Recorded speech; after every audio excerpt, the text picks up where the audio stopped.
The following program is rated TV MAL. It contains strong language and is intended only for mature audiences.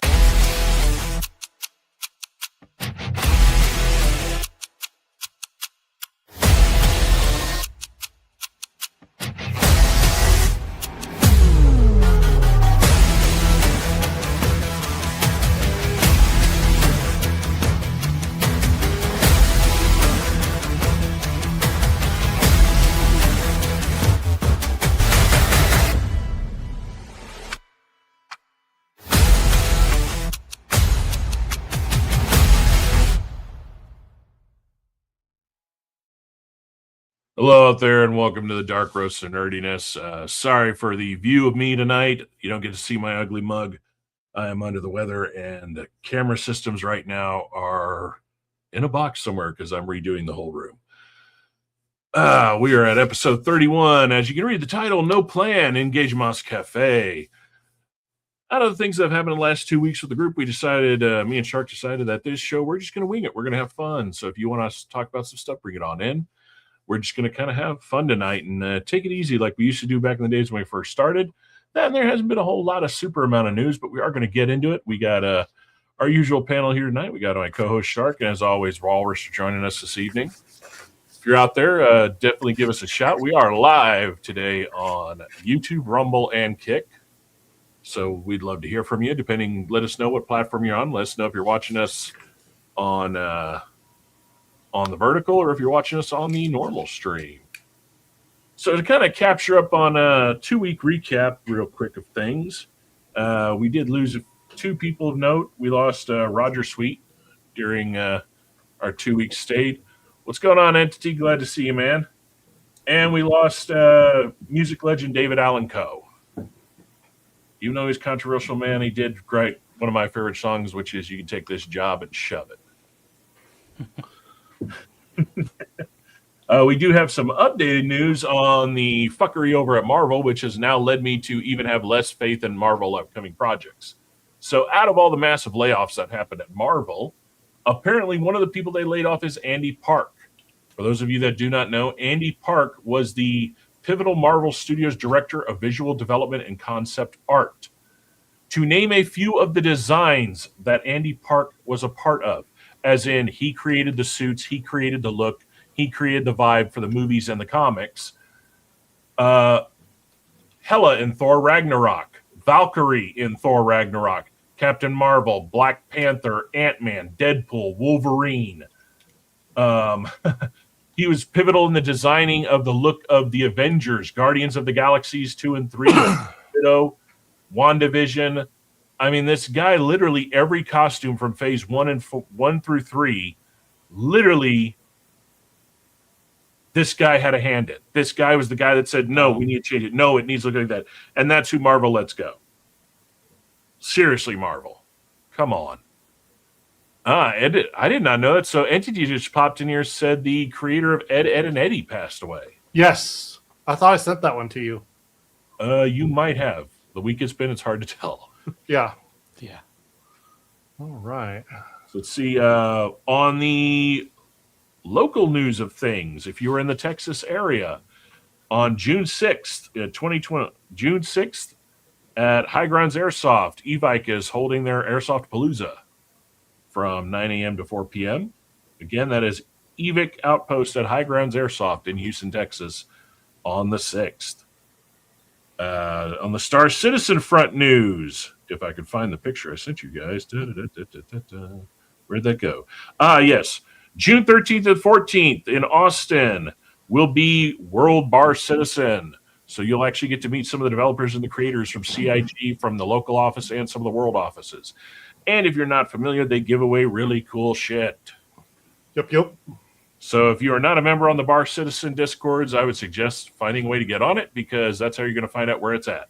I believe actually one of the things that they were looking to potentially give away was a sealed broken Van Duel spear. Huh.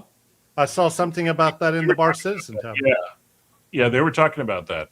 And then also ships and other stuff. And if you've never met a lot of the people that play the game, and you want to actually meet some of the local people, it's a pretty good turnout. In fact, if you watch any of the YouTube channels like Ray's Guide or Astropub, most people don't realize it. They are here in Texas. You'll get to meet them because they go to all those events. I would go to the airsoft, but it's 6 hours away. Yeah, Houston for some is a little bit. Oh, only 6. Yeah, I'm about to say we've driven pretty further for some other ones. Oh yeah. News on the last time we were talking about how the DC's Lantern Show trailer got yanked from all the DC and Warner Brothers accounts. Little bit of information on that has come forward. Apparently, one of the songs those idiots used in that trailer, they didn't have the goddamn rights to. They got copyright struck.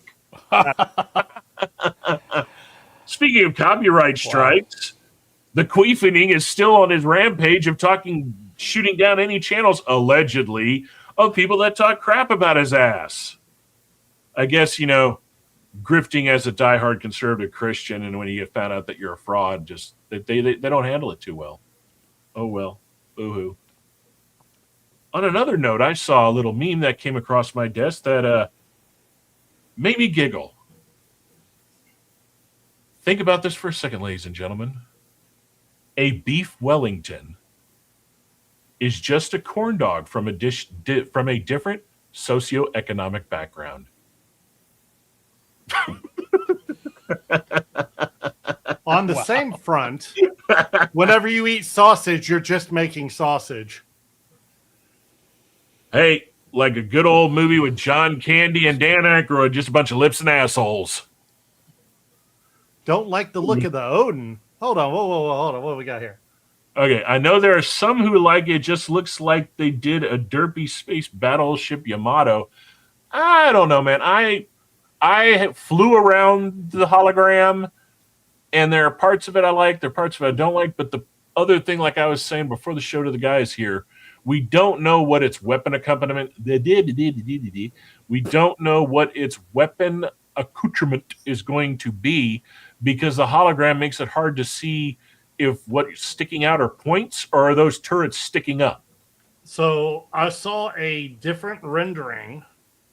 Let's see if I can pull it back up. I saw a different rendering. I think those were weapons. I think those were like it really That's what did I'm thinking. give me like a true battleship feel. Yeah. Now you got to remember, Entity, what they've showed right now is the concept phase. Things can change, like the final stages of the Kraken, they've changed things on it. The Javelin, they've changed a few things on it down the line.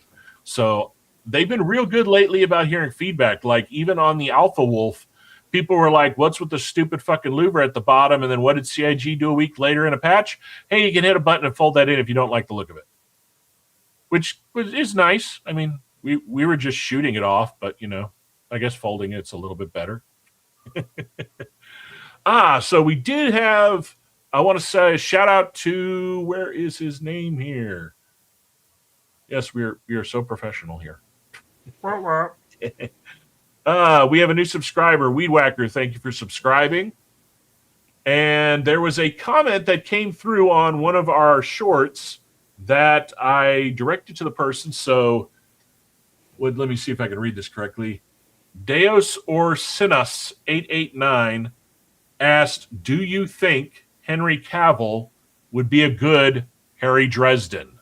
And I said I would leave that up to Shark, our Dresden expert, to contemplate on and give a response. So Shark, that's your go. You've read all the books. You know more about Dresden Files than any of us.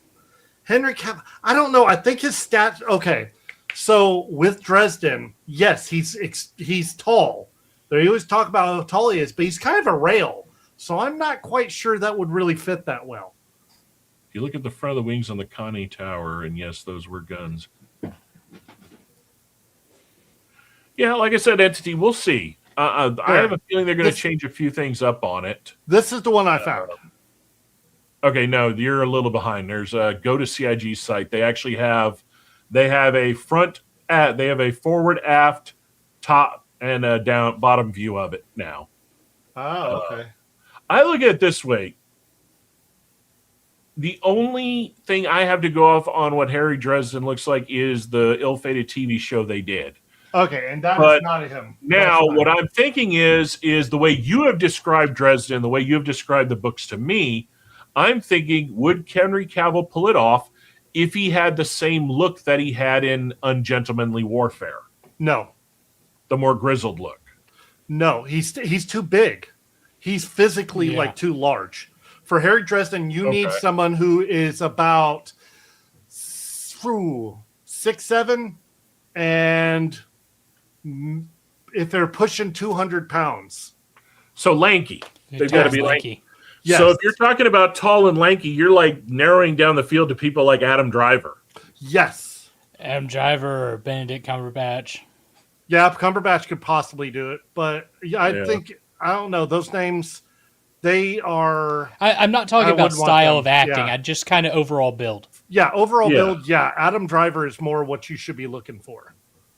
Definitely. Okay, so someone sent this to me the other day, and I wanted us to do a side-by-side like you set up that last time, Shark, because I'm curious, because I don't know some of these names. I know the characters they're referencing, but not the names. So somebody brought up a point that if Marvel Studios wanted to create their own team and basically, I'm trying to think of what team they were talking about. So if they wanted to do like a new X-Men team or go into like the X-Force style and keep it rated R, they have a list of people here. So go ahead and pop up a window first. Because some of these characters, we know what they look like. We don't need to look at the comics. I want to look at the actual actors that this person brought up. So the first one is their pick for Wolverine as the leader. Of course, the leader in the newer series. So to tell people the newer series characters are going to be this list. You've got Wolverine, Deadpool, Psylocke, Domino, Phantom X, Cannonball, Boom Boom, Warpath, and Sage. All right, hold on. Let's see. All right, we're going to pull this up. And we're going to... Who do we want? Okay, Brandon. And the last name is Sklenar. Sklenar or whatever. Okay. All right, so go to the middle picture with him in the shirt and the mustache. This one? Okay, I could kind of see that being Wolverine, but I don't know how tall this guy is. Honestly, every Wolverine person they pick for Wolverine, like... Until the Deadpool movie came out, and he said accurate Wolverine, and he jumps off the bar stool and he's little. That was the first time we actually saw Wolverine to comic book height. Well, I mean, honestly, I feel like Cavill would do a... Cavalrine is like there for me. Cavalrine is good, but if they're going to do a if they're going to continue all of this forward, they need to bring in new blood. Yeah, okay. This guy's got the build. Yeah, he does. Okay, I'm kind of shocked. Okay, what is he from? Look at his IMDb real quick. All right, let's see. Because the face I know I've seen somewhere, I just can't figure out where. 1923. Okay, that's what it was. He was the husband in 1923. Yeah, there we go. The one whose wife, spoiler it, the one whose wife dies, he played the husband. Okay, that's where I recognize him from. Oh, the one that dies by the arrow? Yeah. No. Remember, him and her get married, and she gets tossed off the boat and all that. Oh, and and by the time he gets home, she dies like right as he gets there. He's basically the Dutton that keeps everything. Yeah. Okay, I can see him playing it. Deadpool, of course, stays as Ryan Reynolds. All right, so now the next one we're looking at is Anna, A-N-N-A, Sawai, S-A-W-A-I. She was this person's pick for Psylocke. Yeah, I can see that. Okay. Yeah. Yeah, it's good. Well, she's you know who she is. Oh, she's the daughter of Monarch. Yeah. Okay, yeah, I can see that then. Oh, okay, she was in so Shogun too. Nice. Yeah, she was the one that was helping the British guy. Oh. The one that ended up dying spoiler alert, when the building blew up. She's on F9. Okay, I stopped watching Fast and Furious a long time ago, to be fair. What, you didn't want to watch Family. I'm sorry. You didn't want to watch Negroes in Space? Right, Fieros in Space? Yeah, turning a Fiero into somehow a closed capsule vehicle that could handle the pressures of space. Because let me tell you, those movies have gone so goddamn stupid, it's ridiculous. Nothing says safe like a Pontiac Fiero. Hey, at least it wasn't a Pinto. No, the Fiero, I'm sorry, I'll take a Pinto. Pinto was a metal fucking body. The Fiero was completely fiberglass. But the Fiero didn't blow up when you hit it from the rear. The Pinto did. No, the Fiero. Yeah, but when they're going in space, they're not getting hit in the rear. Oh, it's still a goofy fucking movie. All right, so for Domino, they've got Mackenzie Davis.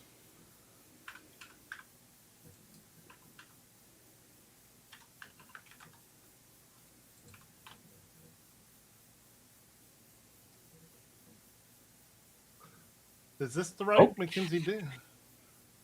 Yeah, it's right there, IMDb. Just click on the IMDb. Yeah, that. Okay. Okay, I don't know about Domino in the... I can see that as Domino. I don't know about Domino in the cartoons. I never caught up on her. Okay, well, let's put it this way. The chick that was in the Deadpool movie did good, but this girl actually kind of has more of the build of Domino. Okay. And I'm just going off of right there because she was in Terminator Dark Fate. That's where I remember her from. God, that was a horrible movie. Okay, Leo Woodall is the next one for Phantom X. So one of the things I don't understand is why they're doing all these recastings. Is it just that they don't want to get the same actors? They need younger blood if they're going to carry it. Yeah, basically after Doomsday, the Fox X-Men are dead. Their entire world is destroyed. So they're trying to figure out how to cast the X-Men for Earth Prime, for the main MCU Earth moving forward. And they're thinking their direction is to find younger people so that way you can get, a couple of damn years of movies out of them. Because the original people are just too damn old now. This guy looks like Josh from England. Yeah. I'm just trying to think of, okay, type in Phantom X. I'm trying to remember what Phantom X looks like. So it's Phantomex.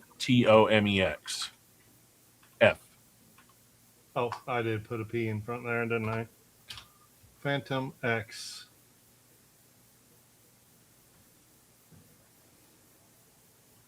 Okay, so yeah, if he's covered up most of the time, then you can't have anybody do it at that point. Yeah, because you're just showing eyes. Dark Fate was a bad movie. The only redeeming qualities it had was the Terminator design. Yeah. Oddly enough, every Terminator movie, the Terminator designs and some of the robotic designs and some of the advanced weapons like Genesis and all those got really good. It was just, the movies themselves just didn't really need to be made. Okay. Right, so I got a quick hot take for you, though. The entire line of the X-Men and the mutant idea, if it just wasn't part of the Marvel story at all, I don't feel like I would miss anything. What do you mean? I would have missed Saturday morning cartoons. I'm saying like X-Men and then all the mutants, all like the whole storyline that has to do with that. If it just wasn't a thing, I don't feel like I would miss anything. I'm still not. I don't feel like it adds to the overarching superhero story of Marvel, of like the main Marvel. But it does characters. Down the line. That's the problem. If Marvel wants to continue into some of the better storylines, like Children of the Atom, House of M, Secret Wars, all the stuff coming up that they're planning, the mutants may play a major fucking part, and so do the Inhumans. I personally think the black liquid metal looks better than the silver liquid. Yeah. Well, you got to remember, too, they've also look at all the leaps and bounds made in CGI from the time of the T-1000 to now. I'm pretty sure if they could have pulled off the high definition and the different color coding that would have done the black liquid polymetal, they probably would have. Yeah, that was not even available back then. Yeah, they actually built the tech. So the guy we're looking at now, they have him picked for Cannonball, which I can kind of see it. I decided to type it up just because some of the names coming up are I don't want to try to spell them out. All right, so we've got Lizzie Green as Boom Boom. Okay. Now I can't remember. Wasn't Cannonball just a knockoff Human Torch? Kind of, sort of.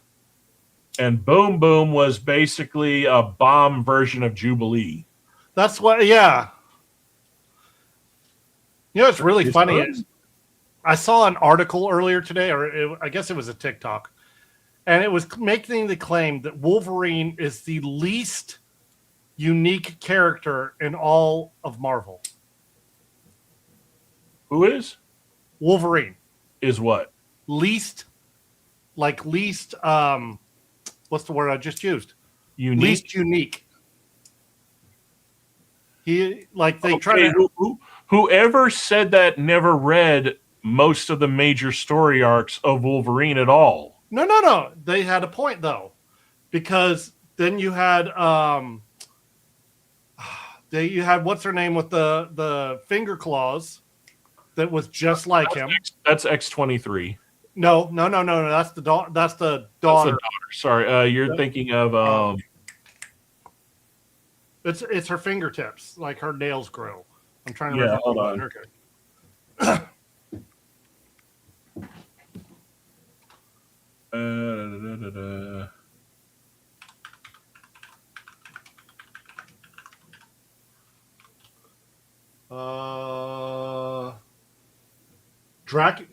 Lady Deathstrike. Deathstrike, yeah, okay. Yeah, Deathstrike. Yeah. So you've got you look at Wolverine, right? You look at Wolverine, his healing factor and his adamantium, right? So then they've got Deathstrike, X-23, Weapon X, Weapon X Sabretooth. Wolverine, though. Yeah, well, yeah. Sabretooth was along the same lines, healing factor and claws. Like, he's not as unique as everybody puts him out to be. Wrong. So here's the wrongness in that. Okay. One, all of those didn't come until after him. Wolverine Correct. Was the first. Sabretooth does not have regenerative capabilities as much like his brother. No. In fact, living proof of that is how Wolverine ended Sabretooth was he popped a bone claw through his head and made him retarded. Because he did damage to his brain. So Sabretooth cannot heal at the level that Wolverine can.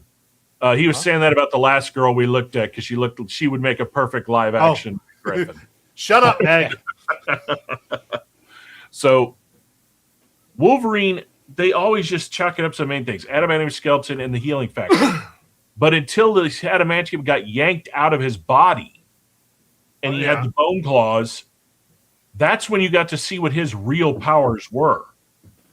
Like, not only did his speed increase, his strength superly increase. Well, yeah, he wasn't way down. He could smell a person 10 miles away, hear a person miles away. He became so goddamn feral that they were trying to learn how to put the adamantium back into him because literally even the rest of the X-Men were getting terrified of it. Because he literally became the ultimate killing machine. Which was what they were trying to replicate with Weapon X. Yeah, Weapon X, they were trying to replicate his healing and also control him. By basically mind-fucking him out of all his memories. Okay, so we got Defaro Woon Atai. This is the kid from Reservation Dogs. They have him down for Warpath. Okay. Which I think that's a good pick, actually. Yeah, a little cliche. I mean, honestly, the guy that was in Days of Futures Past, to me, looked perfect as Warpath. Like, he was the best pick that they ever had done for a live-action version of that character. But you can tell they're trying to look at a younger line for this. Liza Gonzalez. Where do I know her from? I saw something recently with her. No, that's not that chick. Known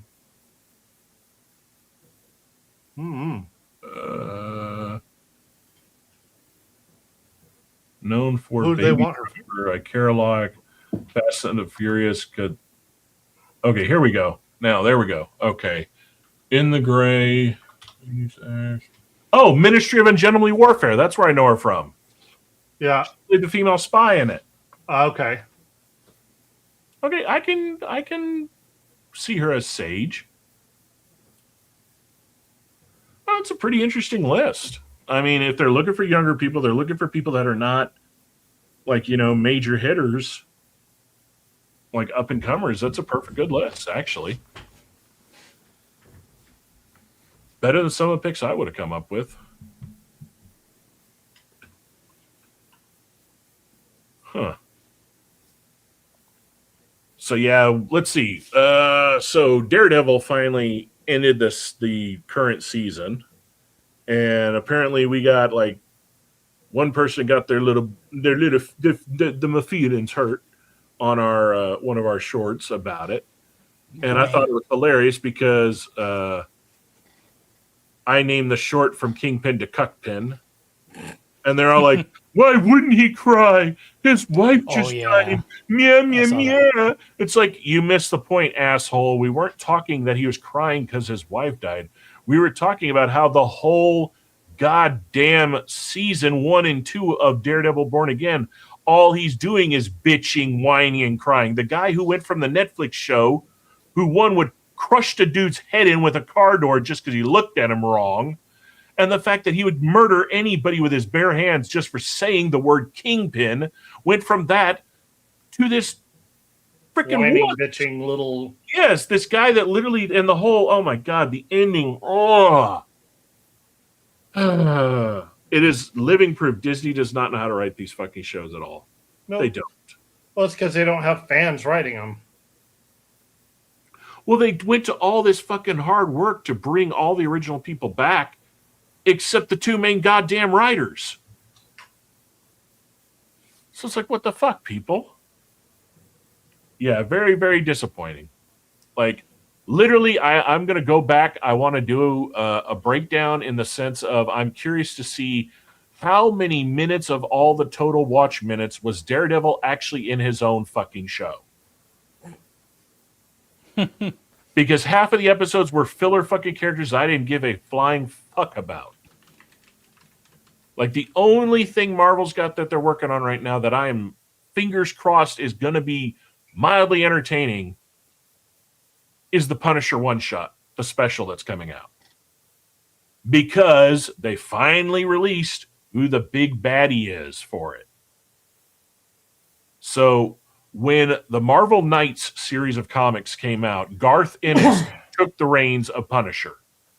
And he released the first couple of 20 issues was the Punisher storyline that we saw in the Thomas Jane film.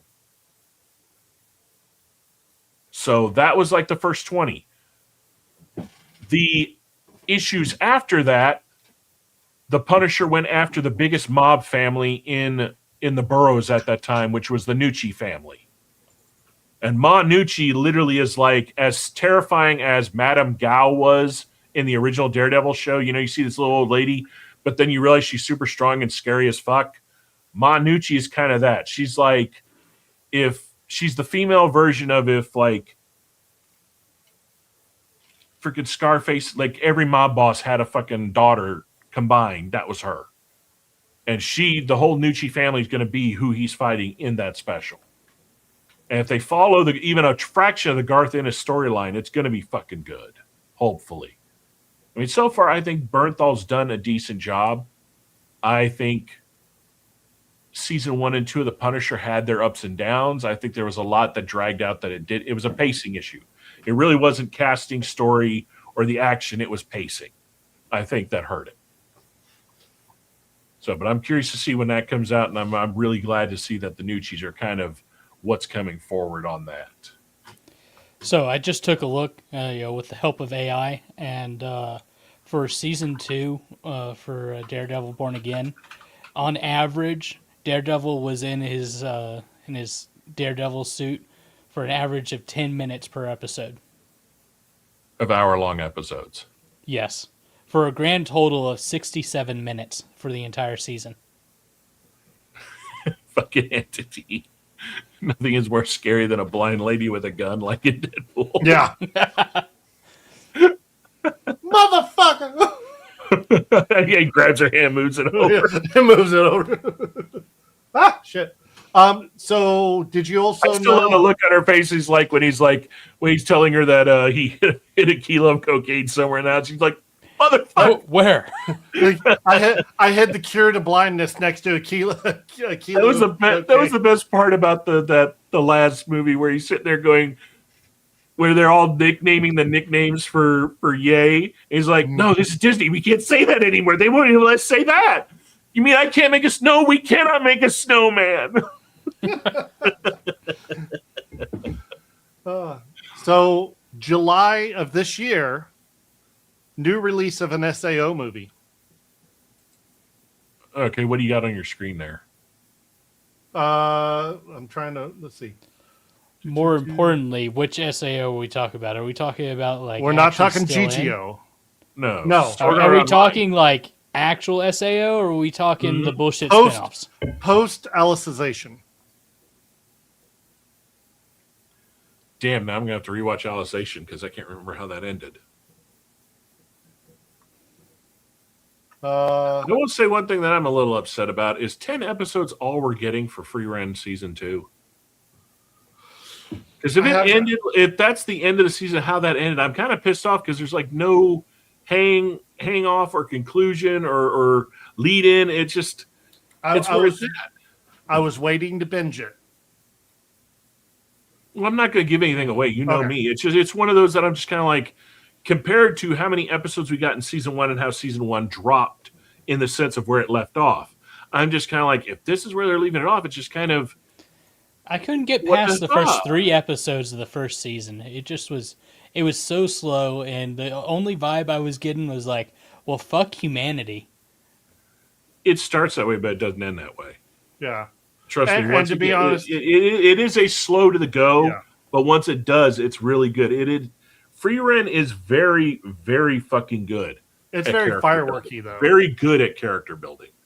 Yeah. Like it really is. It's very much a firework though, because it's like shh, boom. Now, on another note, since this was one that Entity let us know about, Petals of Reincarnation. Yes. Holy boy. shit. Oh, dude, that thing's been awesome.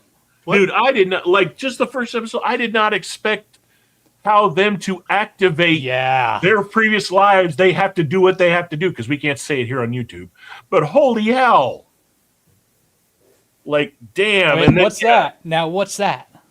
Yeah. Yeah. That movement. Like, how much of it have you watched, Shark? None. I didn't know about this. See, I'm up to date. I'm I'm waiting trying to for the remember. next one to come out. Is it Netflix or HD Dive?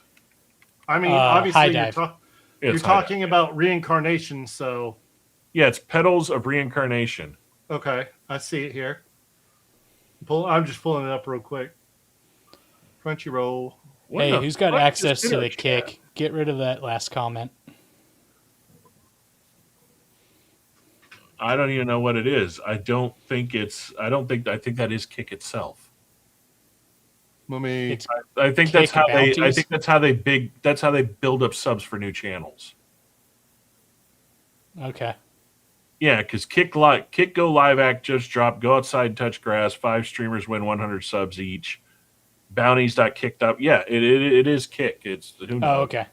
I don't know how Kick works, man. I on don't different- either. Clearly, I look at don't this way. know. I am only on Kick and Rumble solely for the fact that how draconian YouTube is.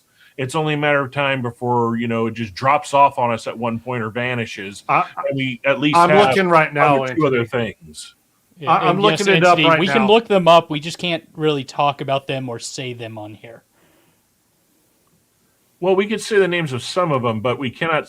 So, Entity, what I was basically referring to, as you, me, and Walrus know, we cannot say the word of what they technically have to do to engage their powers.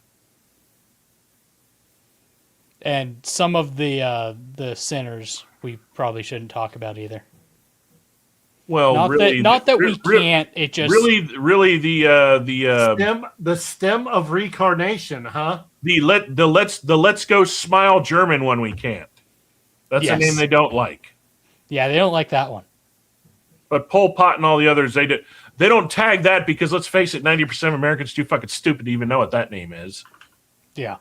Because if they did, that they wouldn't be, where they are holding their little signs going, "We want Marxism." Yeah, it worked real good for all the countries that tried to get dumbasses. Oh, are we talking about a doof? I wouldn't even go that far as saying that one. We just say the German man. That's why I said Well, technically, to be politically and historically correct, the Austrian asshole. Austrian. Yes. The asshole from Austria. That shows how stupid these fucking kids are in history. Man, the bad German dude. It's like he wasn't German assholes. He just run the damn country. That's it. Yeah, he took it over. That's why I love these people. I love these people when they get into comments and they're like, why do you pay so much attention to, losers like Hassan Peckerwood and all these other people? It's like, because all it takes is one asshole and a bunch of retards to listen to them. If you really want to like a little swing to that, hold on, I'm going to read it. I'm going to read it. The Austrian man was one man talking in bars who is a failed painter. Mm-hmm. Now amplify that to a Turkish douchewad who has 2 million people listening to him on a platform that gives him the entire fucking world to pay attention to. Oh, could you imagine if the Austrian had today's technology at that time? I don't want to. Yeah, that's a horrifying thought. That would make a weird anime. That said, anime. Petals of Reincarnation is a great hilarious. Anime. It is a very good anime. Okay, now it's got me wondering, okay, which I remember very distinctly Clarkson saying that. I'm just trying to remember which Top Gear special was it on. Right. I think wasn't there one where they did go into Vietnam and Laos and Singapore and that whole area? I think so, yeah. It was because remember they were on the mopeds and they bought the cheap shiny suits and then to play a dick joke to Derek May, they bought the big elaborate boat that he had to strap to the back of it. That's right. Didn't they also drive a junk around? Or not a junk, what's the... You mean a tuk-tuk? Yeah, tuk-tuk. Yeah, they drove a tuk-tuk, yeah. I was thinking junk like the... Well, it is technically a junk. I mean, most of those things are like bastardized together from everything that was like half parts that were working and running. No, and oh God, I want to say... Entity, I don't even want to think about anyone, let alone any person, should have never had access to that damn chemical. Yeah. Man, I'm thinking it was like a 3-wheeled bike with tassels on the side. It was it's their version. It's the South Asians' version of a tuk-tuk. Yeah, exactly. They called it junk. I remember that one. Yeah, the one that's right here, the top middle. Yeah, these. Yeah, because they had to pimp theirs out. Yeah, that's right. Hey, if you think about it, in that area of the world, it's the perfect thing to have because as much as it rains, you want to have cover over it. Shit, at this time with gas prices, I want one for around here. Jesus, no kidding. I'm actually driving the speed limit all the time just to save fuel. Yeah, like what I saw. Yeah, we already know. We already know Mr. Electric down there staying quiet. I just saying I was looking at the gas station today as I drove past in my Tesla at full self-driving and being like, oh, it's at 419. It was at 405 the other day. Self-drive. I cannot do that. I'm sorry. I know. It's not for everybody. I don't trust another human to drive for me. I sure as fucking ain't going to let a machine. Especially ones that have a bad habit of going off into lakes. Oh, look, police!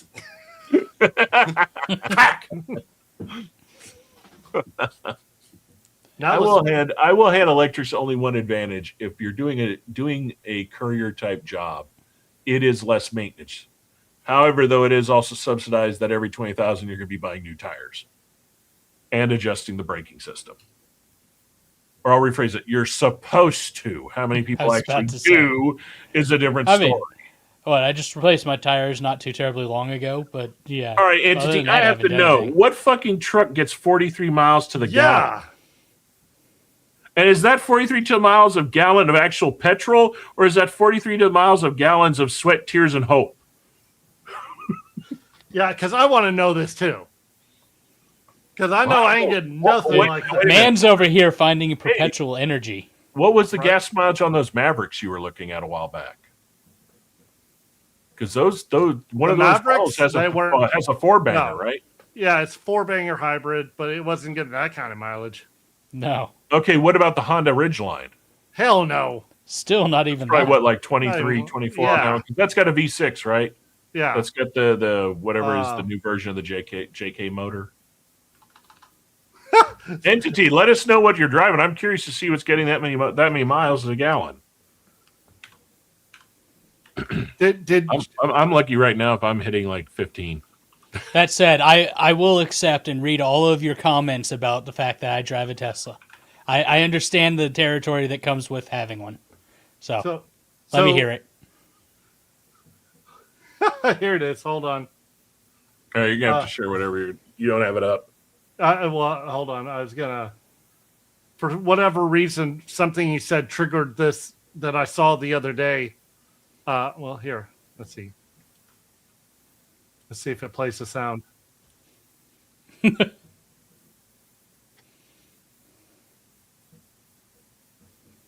Well, it ain't playing the sound, but what am I looking at? Oh yeah, 2JZ motor. Yeah, I saw that the other day. Oh, Oh, Yeah, okay. He got back to us. Okay, he's correct. He can get that modified 350 Cummins turbo diesel. okay. Yeah. Yeah. I'm not arguing that diesel's done right. Yeah, you are paying though a bigger price per gallon, but you are going to get. Let's face it. The only reason You'll get farther. get a bad rap is because the dumbasses that buy a used one buy it from some dumb fuck that didn't take care of it. Well, with the 73, he's probably running biodiesel. Well, technically, on any of them, you can. Well, No. except the newer the ones. new- Yeah, Can't. not the new ones. Anything past like 2010, you can't. Yeah, that's because they got smart. They realized they had to appease their petroleum overlords.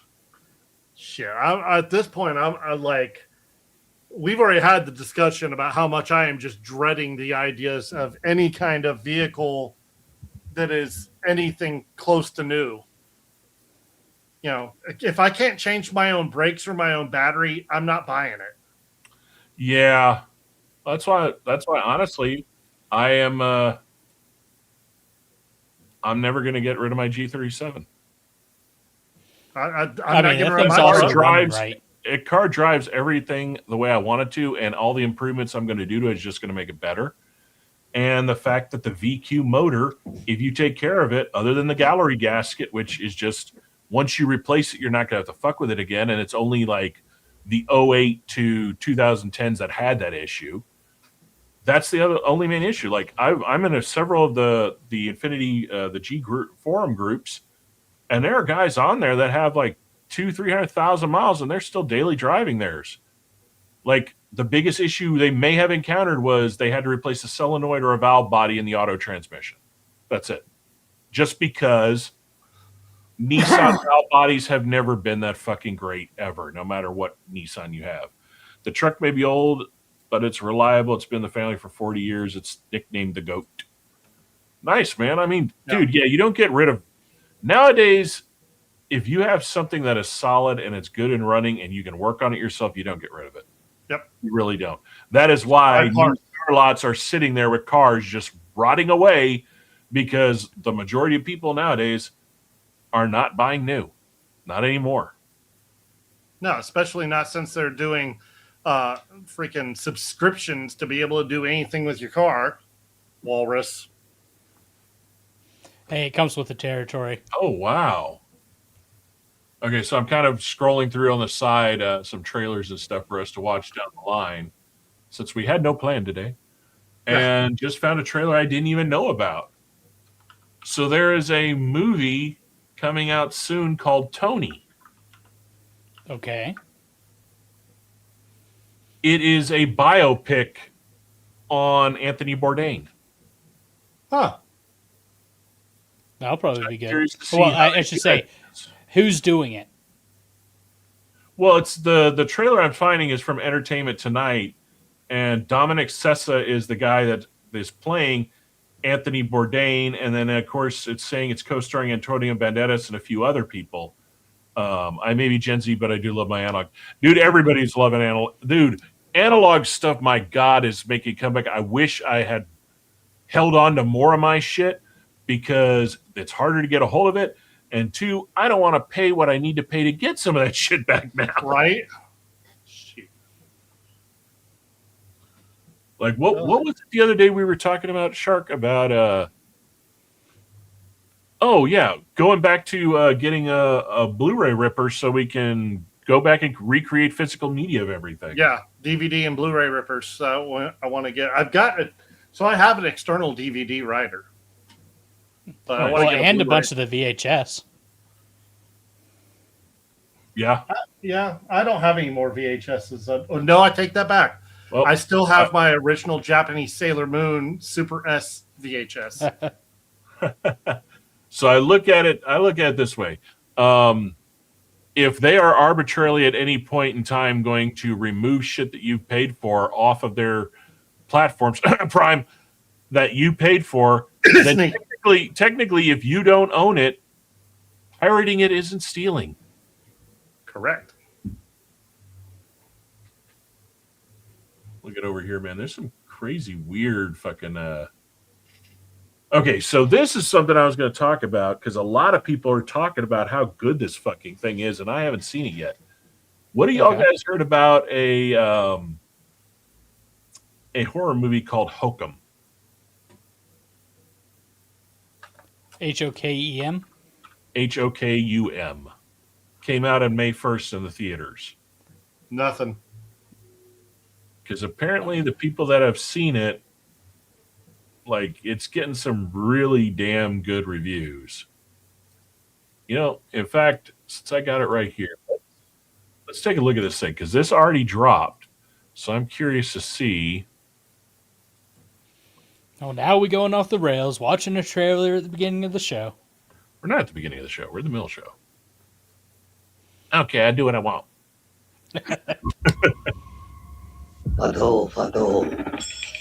Long ago, deep in the woods, there lived Oh, Weapons of Barbarian. Holy shit.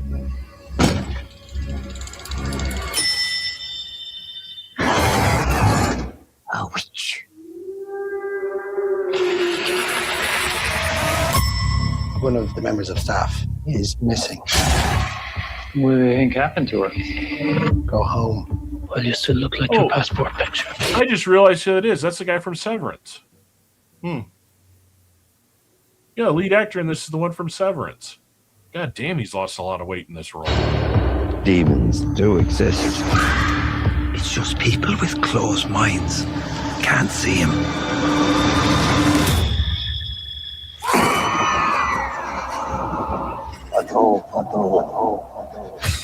Long ago. Who's there? What's happening? Get me out of here! Long ago. There lived a witch.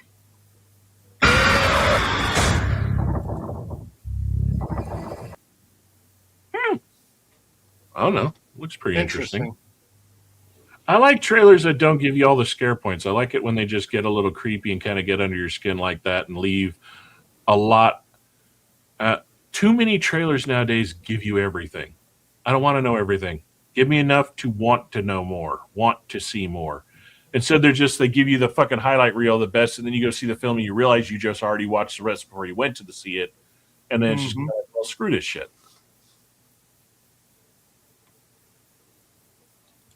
Well, y'all want to take a look at this one, Tony? Because I'm kind of curious about it. I had not heard anything about this, and I wonder who they I get to am play a him. massive Bourdain fan. Like, I have all of the books that he wrote, and I watched every season of No Reservations. Oddly enough, though, how he ended everything was not a shocker. The man was, go figure, depression and drugs, not a good combination. And then you look at the girlfriend he was with, she's a fucking total nut job.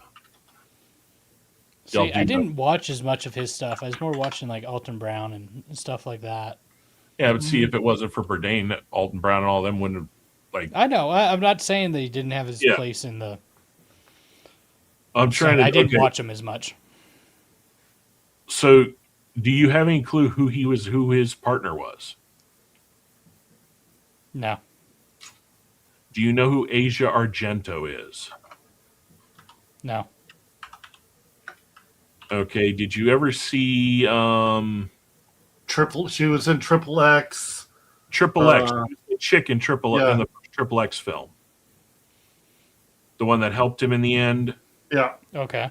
Also, if you ever saw the what was it, Land of the Dead, where they're all in the rich tower and everything, and they have the train that they created that kills the zombies. She was also, go figure, the crazy chick in that movie too. Yep. She loves playing crazy chicks. Go figure. She was in Marie Antoinette. You mean she actually played in a movie of a role that she's the historical figure is probably less crazy than she is? Right. She was also in The Last Mistress. Yeah, she was also in. She played the mother in the one movie that Marilyn Manson was in. The Heart something. Yeah. Yeah, she played the abusive mother in that movie. Drifters. Yeah, now it's going to bug me. What's the name of that? Check out the name of that movie. It was Asia Argento and Marilyn Manson.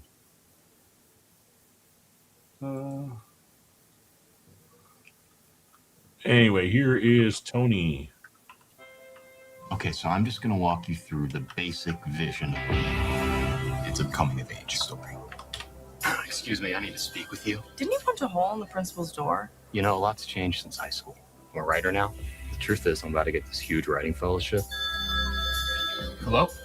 Mr. Bourdain, the committee has decided to go with another student for the fellowship.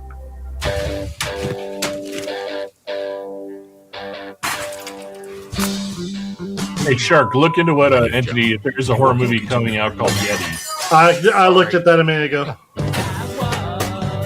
We open Wednesday to Sunday. Start 11 a.m. Time is it? That means that you are here at 10:45. 11 is late. Welcome to being a chef, Bubba.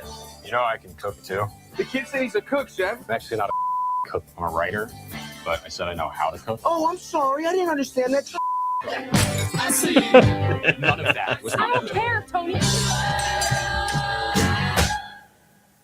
Are you a good guy or a bad guy? Let me teach you this. This is how you open an oyster. I ate these in France when I was a kid.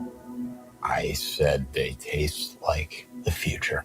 I was reminded every measure I got on fine with modern living. This guy, he's like a master chef. And the world still so wild. What I'm trying to figure out is who is Vendetta supposed to be playing? Because I'm trying to think. I'm trying to remember who Bourdain started with.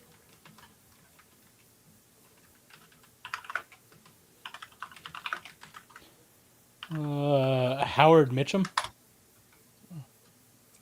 Renzo. Renzo. Okay, that's who Vendetta. Renzo Gracie. Yep. Call to me. We're going to start with this is special. Every Friday, something fancy but not pretentious, something sexy makes you want to, you know, something only you can do. I was lost, I've been kept. This is insane. I know. What's this? That's for you. And the world still so wild. Call to me. If anybody asks, I'm not a writer. I work in the kitchen. Sorry, what is your name? Anthony Bourdain.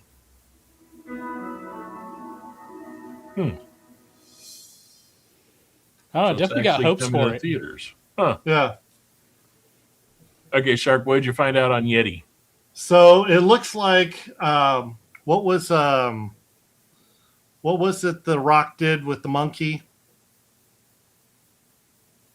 Oh, the rundown?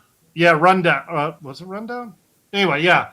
It basically looks like they're doing a Yeti version of that. I don't know if that's the one that Entity was talking about, but there's a couple of different ones named the Yeti for 2026. Okay, anything narrowed down by actually saying horror movie? That's what I was looking. I think that's this one. Are you sure what you got? Ad stage. Monster film directed by Glenn Galleron. The Oil Tycoon. Holtzman disappeared without a trace. Theatrical release on April 4th, 2026. Yeah, but It's I hadn't heard of this. Called The Yeti? Yeah. Let's see if they've got... But then I found this Yeti with Dwayne Johnson and Yeah, I don't think Entity was talking about that. yeah, I don't think that. Okay, so Yeah, I this don't think is the that's one gonna I be think a he's horror. talking about. So this is Joe Blow Horror UK. So let me share. Let's bring this one. Take a look. Like it's already out. So I'm kind of curious because some of the people I follow love talking about horror movies. I'm wondering why this one's kind of flying under the radar.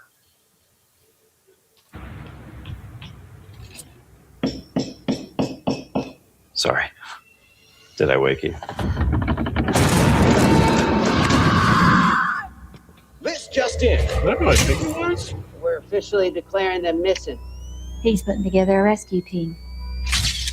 Wait a minute. Hold on. He's putting together a rescue team. Is that Giovanni Ribisi in the center?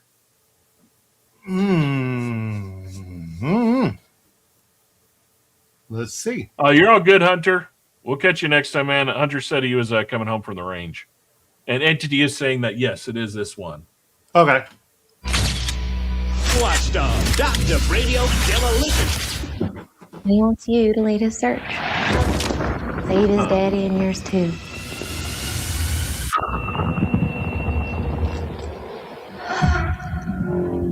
I can't wrap my head around it. Volcanic poles can be blamed for all sorts of things. Monsters, myths, signs from the gods. The boat had no choice but to leave us. Nobody knows where we are. We're fixing to die out here. We stay any longer. That's enough.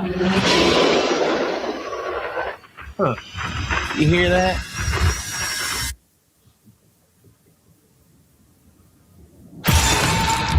This beast been around since for the birth of Christ. 20,000 years of primal evolution.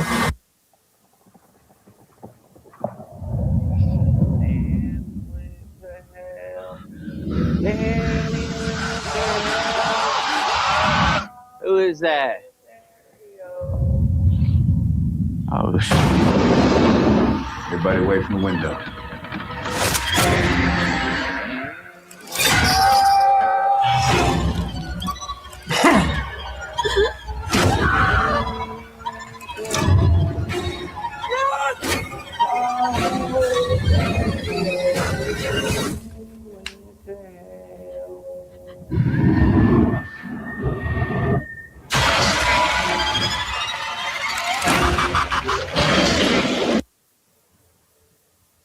Let's see here. Keir Wallstrom, Jennifer O'Neill. Oh, sorry, it's muted. Oh, you're Remember good. as we were talking about, trailers that give us everything? I feel like this trailer gave us everything. Yeah, I agree. Yeah, sadly. No, it might be really good to like stream on a random Wednesday night, as you're sitting some there in the with, like, background. in the background, or because you ordered, the triple large Papa John's pizza and you're just hating life. Then yeah, sure, you might go and watch this, but otherwise, it's gonna be a hard pass for me, dog. What do you say? Absolutely am. That was a good one. What was I talking about? Oh, okay. Okay, talking about something else. Not Reincarnated as the Skeleton Knight Season 2. Okay, yes, I that's didn't going to be see good. Before it. Yes. So. Oh, wait. Season 2 is coming out on that? Yeah, next season. Yeah. Nice. Yeah, next anime season is coming out. I liked that. That was actually a really good one. That was the one that, like, 30 seconds in, he saves a from a thing, from a horrible thing, disaster. Yeah. You gotta love how we gotta do all this BS. Yeah. For a moment, you thought that, oh shit, this is gonna be Goblin Slayer just right off the bat, and then you're like, oh nope. No, those are humans. No goblins here. Oh Jesus! They're making another fucker movie. Why? You know why? Because in a D&D campaign, if you don't have a side character named Richard Goblin, then you just don't have any good characters. Yeah, but this one literally is supposed to be. We're getting the Uber girl boss bullshit. Oh boy! So Richard Goblin.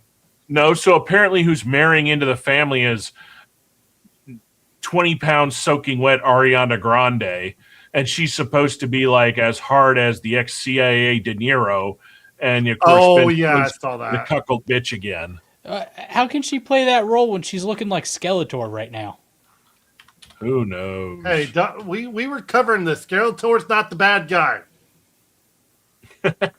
I didn't say she was the bad guy either. I'm just saying, she could play Skeletor. Well, since we're on a roll with freaking horror movies, this one dropped between our 2-week period. In fact, we got 2 of them actually that dropped. We got this one. I don't know about. They just cannot seem to get Resident Evil right, in my opinion. Like they just try too hard.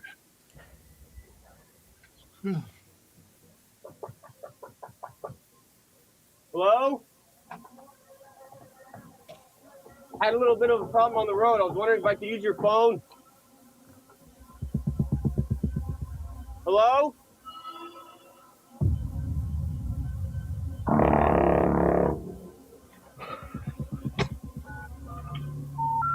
Yes, we're sorry.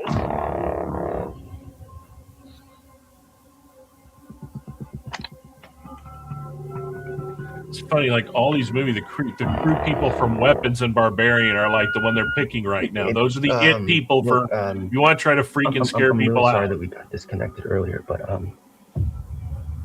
some things have happened.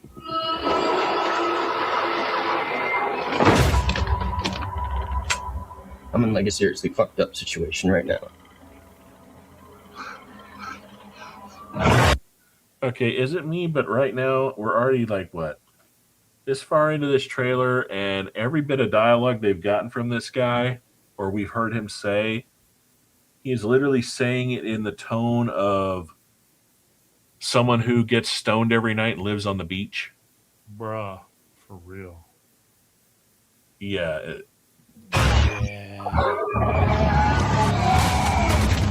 And it looks like there's a chance that we might not get to talk to each other again.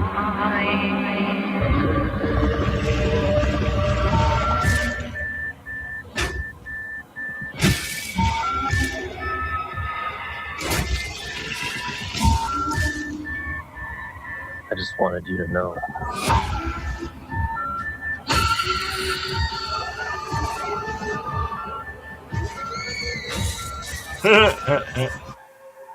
That's pretty cool. I like that.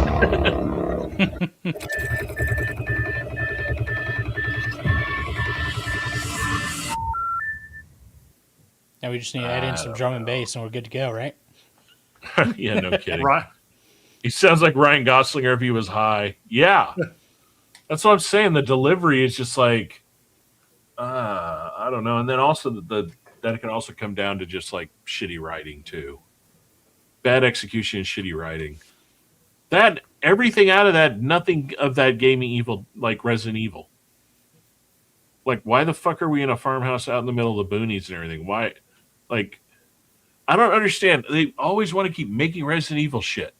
All the way down to the very first ones with Mila Jovovich. Yeah.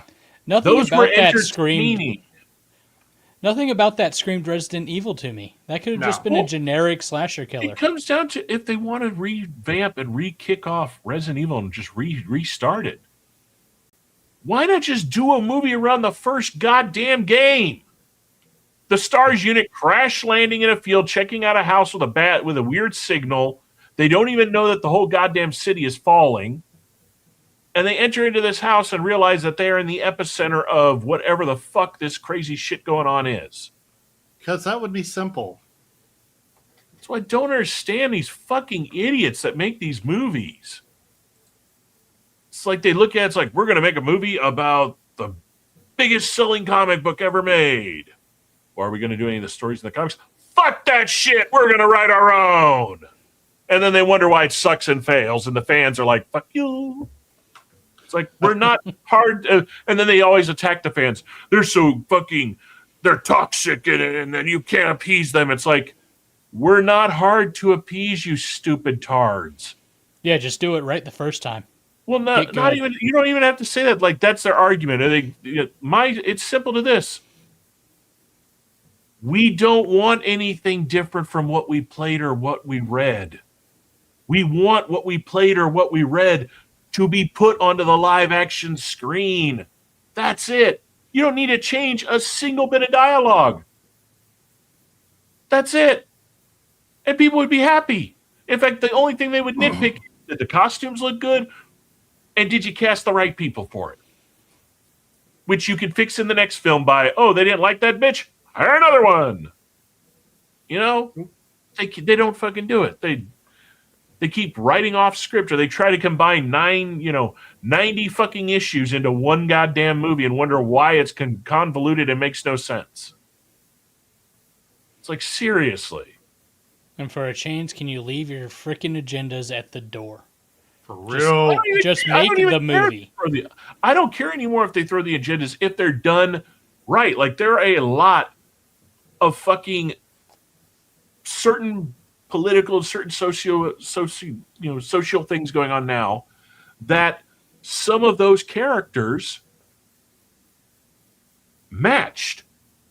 Like, honestly, if you wanted to say go with the they-them storyline, you got it in the X-Men. It's called Morph. I mean, there are characters that are actually decent characters that are, in a sense, in that scope. But again, it comes down to a bunch of people that don't have any appreciation or actual love for what they've been hired to work on. And as we all see in the worlds that we live in the different fields that we work in, the new mainstay in every industry is failing upwards. And that's why everything sucks. Because the good people didn't get promoted up to making the better decisions. The idiot that failed up did. Or the goddamn Nepo child. Which Hollywood has a massive, massive fucking Nepo problem. Which is why all these stars look alike now. I was watching a YouTube documentary the other day about Nepo babies in general, but in the music industry. And it staged them by different levels, like the born into it, the industry plant, the total fake fabrication, like, the different levels of Nepo and industry plants. And some of the ones they mentioned, and actually he went into their backstories, I didn't even realize. Like, yeah, what were some of the top ones? Oh, Billie Eilish. Billie Eilish did not grow up poor. Billie Eilish did not grow up in a small fucking house. Her parents were loaded. The recording studio was built in their living room because her brother Phineas was already a accredited music producer for other people. Huh. Her parents were in the music and Hollywood machine already. They were high up positions. Her whole backstory is not a fabrication, but a omittedly edited story.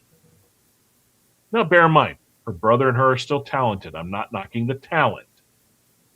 But her whole climb out of obscurity is a fabrication. Which would explain why she's living in a big-ass house in LA and is a total fucking twat now. Because she was Nepo. All the Nepos are asshats to deal with. Because they've never had to earn anything. Not really. But yeah, she was one of the biggest ones. Doja is an industry plant. Like, her whole backstory is fabricated. I'll send you all the links in the Discord for the docu-series because I don't remember all the ones. I mean, I feel like that could be like a whole show on its own that we talk about. Possibly. Well, if we're going to go on that, we might as well do a dual subject. Go under the stories of Nepo babies and how many of these Nepo babies are now influencers. Yeah. The one goddamn job that should not fucking exist at all. But what's worse, the wannabe herder influencer or the meh sheep that follow them? Makes you think, don't it? All right, we got two more trailers to kind of bust through. The last one is one more horror one, which I am kind of curious to see this one because the last one was actually a lot better than I thought it was going to be. And that is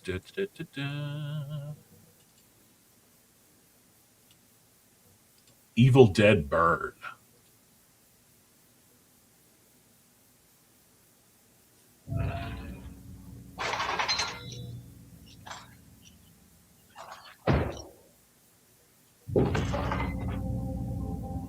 Alice? What's wrong?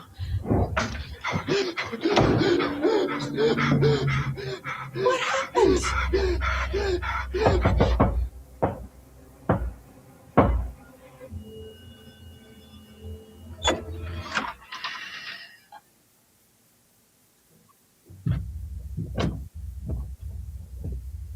All I want from an Evil Dead movie is for one of them to jump out and say, "I'll swallow your soul." Just give me that from the original. And straight from the get-go, too. Yeah. However, I will say the last one was a lot better than I thought it was going to be, especially the damn cheese grate. Oh, damn. Especially the cheese grater scene. Oh, dear. Found you. Okay. William, my sweet boy. I would give anything for us to be together again. My grandfather believed. Just like a monkey's paw type deal? What now? Is this like a monkey's paw type deal now? You don't know Evil Dead? You've never seen any of the Evil Dead movies? I have not watched them. Like Bruce Campbell, like Ash versus the Evil Dead, Army of Darkness. No. Any of that? Oh wow, yeah. I'm not. Okay, I'm not into that. So type. the whole take on Evil Dead is there's a Kandarian book called the Necronomicon Ex Mortis, the Book of the Dead, and if any passage from it is read, it basically opens up for demonic forces to basically invade our realm. And in the last movie, somebody stupidly played a recording that had some of it in it, not knowing what it was. And this is kind of like they're building a whole mythos around it. And speaking of sheep, I'm hearing good things about the movie Sheep Detective. Oh, yeah, I've seen the things. Yeah, I've seen that one. So, okay. Walrus, your homework between the next two shows is watch Evil Dead 1 and then watch Evil Dead Army of Darkness. And if you're familiar with Bruce Campbell at all, those are the roles that made him. Those are the roles that made him a cult personality. Also, not to mention, Evil Dead, the very first film, was a school project that basically was the graduating project for Sam Raimi. That was his first thing he ever directed, him and his brother. So that's kind of the launching point for Sam Raimi's career. Which, hands down, I still think Sam Raimi gave us the two best original Spider-Man films with Tobey Maguire. The first two were solid. It's everyone after that that kind of... that's another thing I will rant on very quickly. Why the fuck, Hollywood, do you think every fucking superhero movie needs like 9,000 fucking villains? Or remakes. Well, I mean, think about it. They even did that with Batman. The first Batman, you had the Joker. The second one, now you got Catwoman and Penguin. And then every movie after that, there had to be two goddamn... Batman only seldomly fought more than one member of the Rogues Gallery. In fact, most of those villains are badass on their own. You don't need two of them to share the screen. Each one is good enough if done right. Case in point, the new version of the Batman with the incel version of the Riddler was good. Good. Cool down.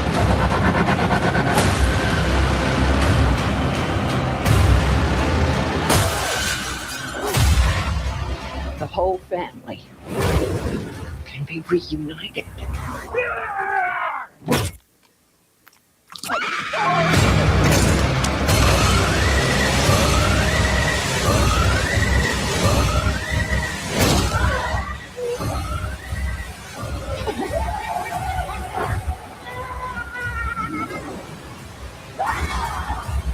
Damn.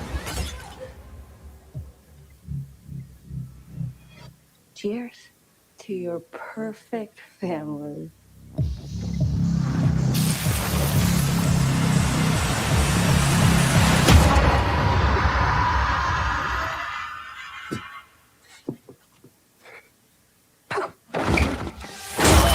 Oh, shit.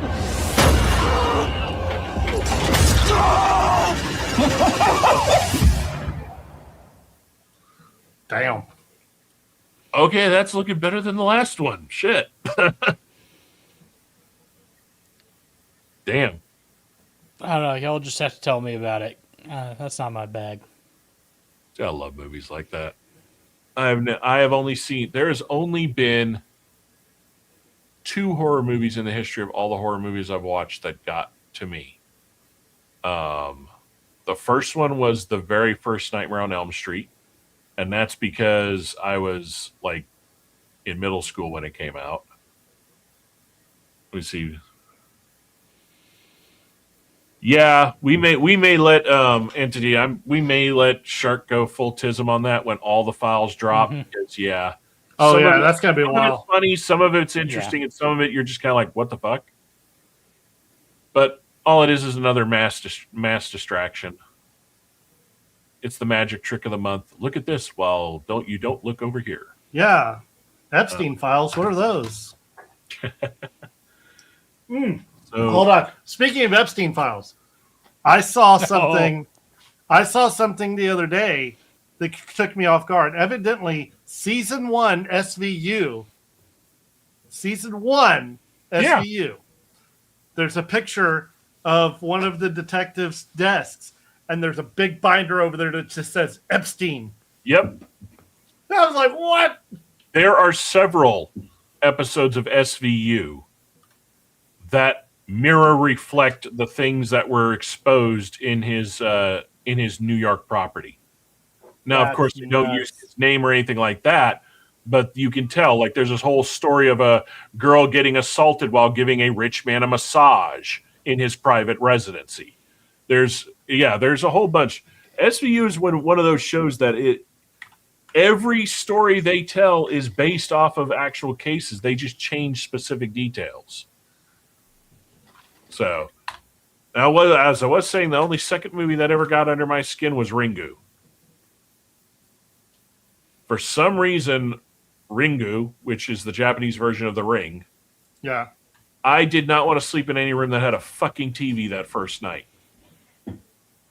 Now, when I watched the American version, I was like, this didn't do shit for me, except for the fact that the little girl did do a damn good job and she was creepy as fuck.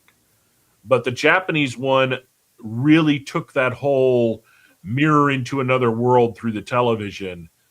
That's the one thing Japanese horror is masterful at, is getting under your fucking skin. I mean, one of the most twisted Japanese horror movies, like we've talked about it before, that I ever saw was the one about hair extensions called Extensions.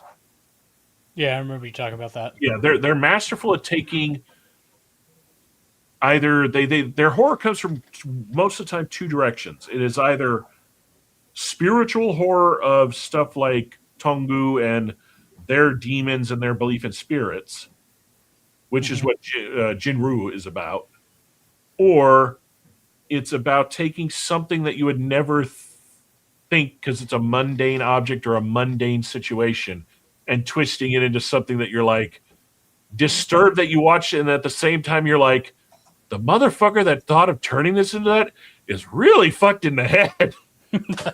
Yeah. Because this is just not anything you'd ever think of being spun in that direction. That's one thing I love about their stuff that they're doing. Did your print die on you? Turned into a spaghetti monster. Yeah, stopping a spaghetti monster. See, called it. Yeah, I will say that is the one thing I do love about mine is it doesn't allow, both of my machines don't allow that, but at the same time, oddly enough, the bamboo goes a little overboard sometimes. I've had it shoot me a warning.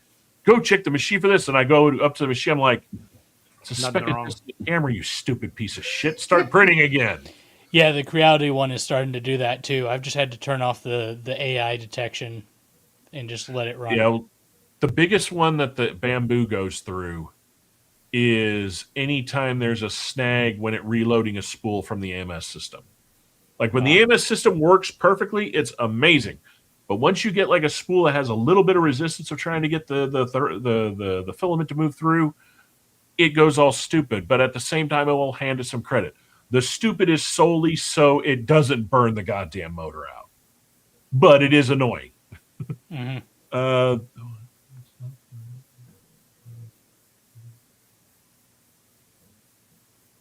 Okay, wait a minute. What entity are you thinking? It didn't mess you up, but it did make me think. You're talking the kinds of people there. Okay, so you're referring to like a one that kind of messed you up was the found footage from the actual fallout at Chernobyl? Like, are you talking about the found footage of the fallout itself or the aftermath of the fallout? Because there's like that I know of like three different things which relating around Chernobyl. Hell, the one I just watched that was very well done was the one on Netflix talking about the new documentary that came out about the Fukushima disaster. Yeah, that one was good. Like that one had a hell of a lot of footage I didn't even know existed. And man, it's funny how Japan, as much as I love their level of honor, respect, duty, and all that, sometimes it goes stupid. And for the people of Japan to treat the men that stayed there with disdain, they didn't build the plant with its flaws. That was TEPCO, the company that built it, not them. It's like the whole reason Japan didn't literally go through another Hiroshima level event was of those men who stayed there, monitored it, kept everything from failing even worse, knowing that they ran the good chance of never seeing their families again because the radiation levels are so fucking high. Yeah. Oh, and then the Japanese government trying to cover up about it as much as they could. Oh yeah. Well, that's their whole save face. Yeah, I will say the documentary did bring up the point because the one guy who was one of the head technicians, he brings up the point. He goes how they were treated afterwards, and then a British reporter who was reporting on the whole situation the whole time in the documentary brings up how the American news and the European news were hailing them as heroes because they were, but their own country was literally just treating them like trash. Yeah. Yeah. Well, it's because, again, that's where the Japanese code of ethics and honor sometimes does not work properly, which is, since they were employees of the company responsible for the structure and the maintenance and the upkeep and the running of said facility, when the company lost face, they lost face. Yeah. And that's the downside. That's also why a lot of people, why the delete of oneself option in Japan is accepted, because it is rather you take that dishonorment on yourself than again let it fall on your family. Something that I think their culture really needs to adapt to modern times and change to. And the other thing is they need to get rid of this whole work yourself to death mentality, because it isn't working for them anymore. I mean, literally their population is in such a level of decline, it's scary. Which, sadly enough, we're not too far apart from it either. Considering it blows my mind that how to put this lightly. Talking to family members, kids, and people that are of the high school to middle school age bracket and the ones going into college, it blows my mind how different my group growing up was versus theirs, in the sense that we were always wondering about the future of, do I want to have a family? When should I have a family? Oh man, I want this many kids. I would love to have this many kids. They don't talk. Most of the ones I know don't talk about that. In fact, it's a very weird thing to hear the fact that I'll just say it. Me and my friends, our entire weekend was getting fucked up and finding nookie. Mm-hmm. More nookie, the better. These kids don't even give a shit about the nookie. Yeah. And that's exactly what happened to Japan 15 years ago, and they're now reaping the whirlwind from it. So we're already on the precipice of where they are. But bear in mind, considering a lot of the kids I know that are of those ages are fucking dumber than dog shit, maybe that's a blessing too. So some of the genetic pools are already, filled with enough urine to sustain 10 generations. Okay, so what did Eddie put here? I didn't mess up. It didn't mess me up. It was a horror movie about crazy people. Oh, living in Chernobyl. It was like a 30 days a night movie. Like 30 days. Okay.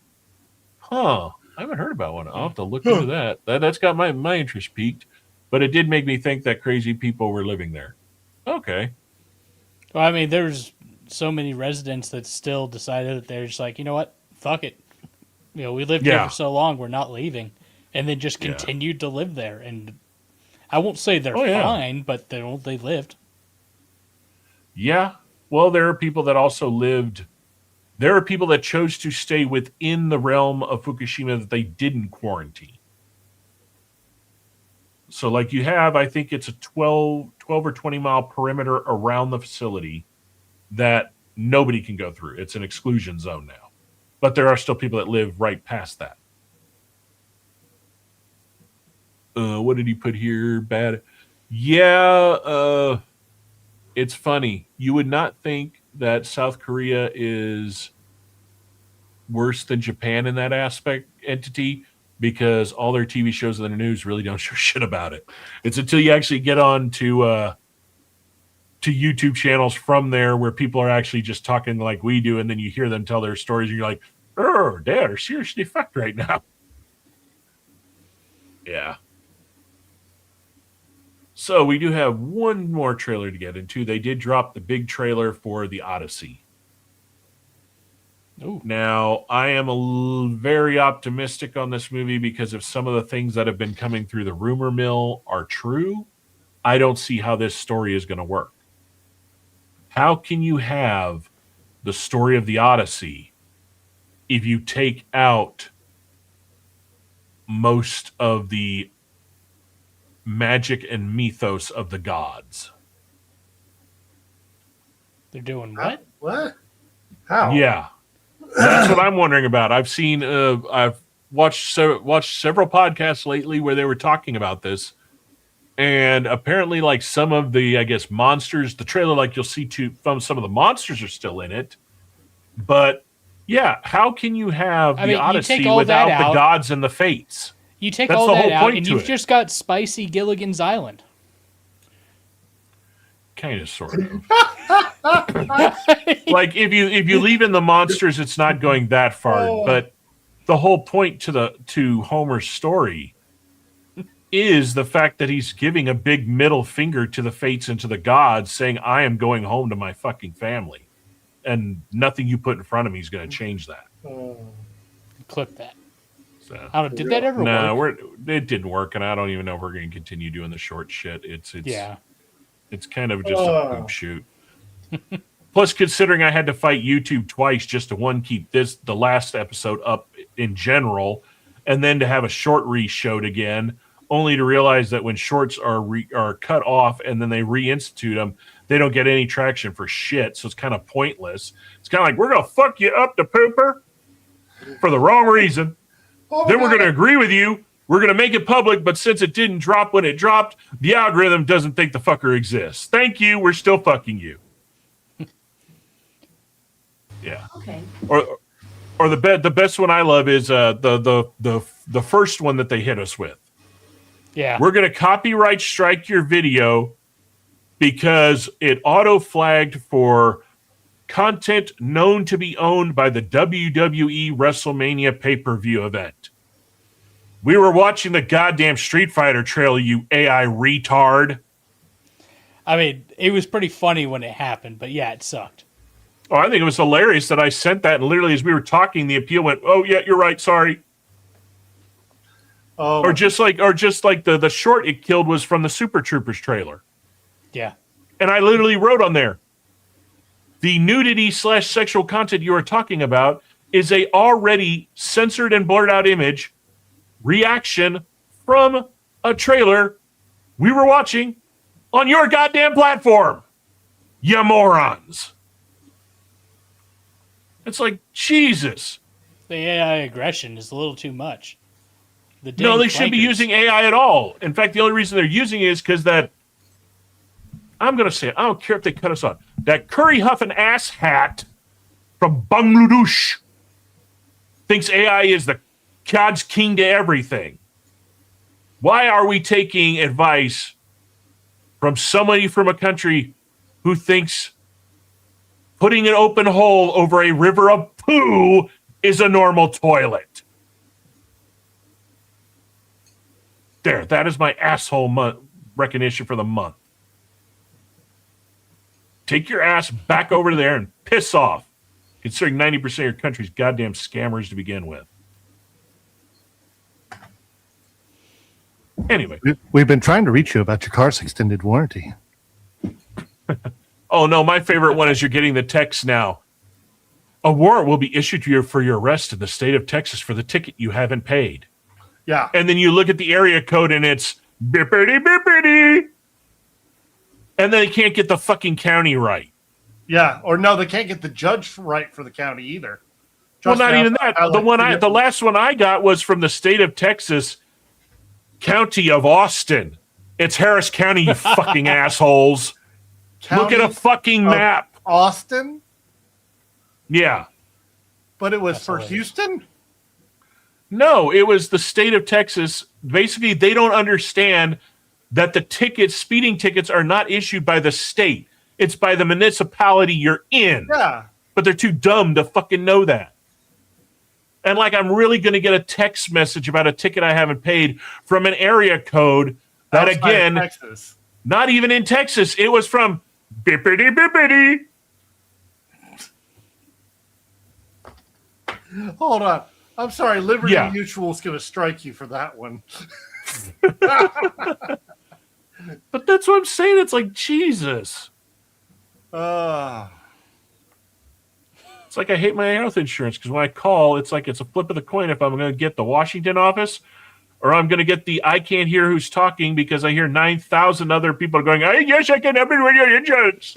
Well, at least you're getting a person then, instead of just an AI. I'd rather have the goddamn AI. At least I can understand it. Yeah, but so I recently had this issue where I was trying to set up an appointment, and I'm like, hey, I'm trying to set up an appointment for this. Like, I would go through the whole rigmarole, getting through the AI to be like, this is what I want to do, this, blah blah blah, and then I'd finally get to like the tail end of it, and they would be like, oh, hey, we don't offer that. Goodbye. And I'm like, but yes, you do.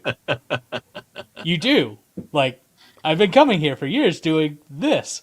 Like, yeah, well, what I love is, so back on what we kind of discussed a little bit on the last show, I am still fighting a medication on hold due to a prior authorization needed. Yeah. Okay, so here, I will side with the septum-ringing, blue-haired retards for a second. If you want socialized healthcare, if you want Obamacare on steroids, here's why it won't work. Every insurance company that Obamacare gave me to pick from when I did the whole I don't have company insurance anymore and had to get my own were 3 companies. I won't say the companies because I don't want to get sued. But here's the gist about this. If you are going to offer health insurance with a government subsidized program, so basically every money I'm not paying the government is giving them money back for it, so they're not losing any money, how about not pick the 3 motherfucking shithole companies that have a more than 60% denial rate? Yeah. Yeah, I know. Yeah, here's the best part. C and E. Yeah, here's the best part. They sit there and tell me when I called in, well, the denial was because we want you to try. You need to try one of the generics, and they listed off the 3 names for at least 5 months before they can approve this one. Bitch, I've been on the one you just mentioned, one of those 5s for 2 fucking years. Look at the goddamn notes that were sent to you. So I finally found out that there is a website you can go to that is run by the federal government to file an appeal complaint. And I dumped everything on there and literally said, how the fuck can they deny it when I've already met their fucking requirements? And then I added, also, at what right does anyone working for an insurance company have to go against the recommendation of a medical professional when they are not a fucking medical professional? Oh, that's been the argument not for operating without a fucking license. That's been the issue for a hot minute.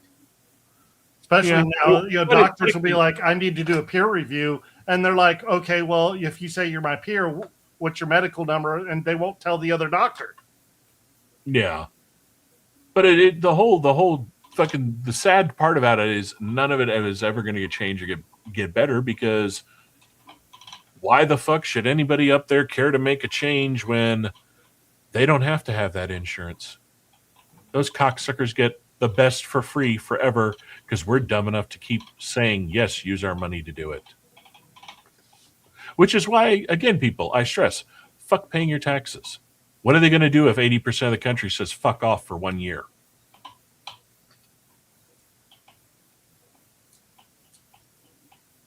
Good luck getting that done, but I understand the sentiment completely. But again, it comes down to the fact that people are too fucking scared.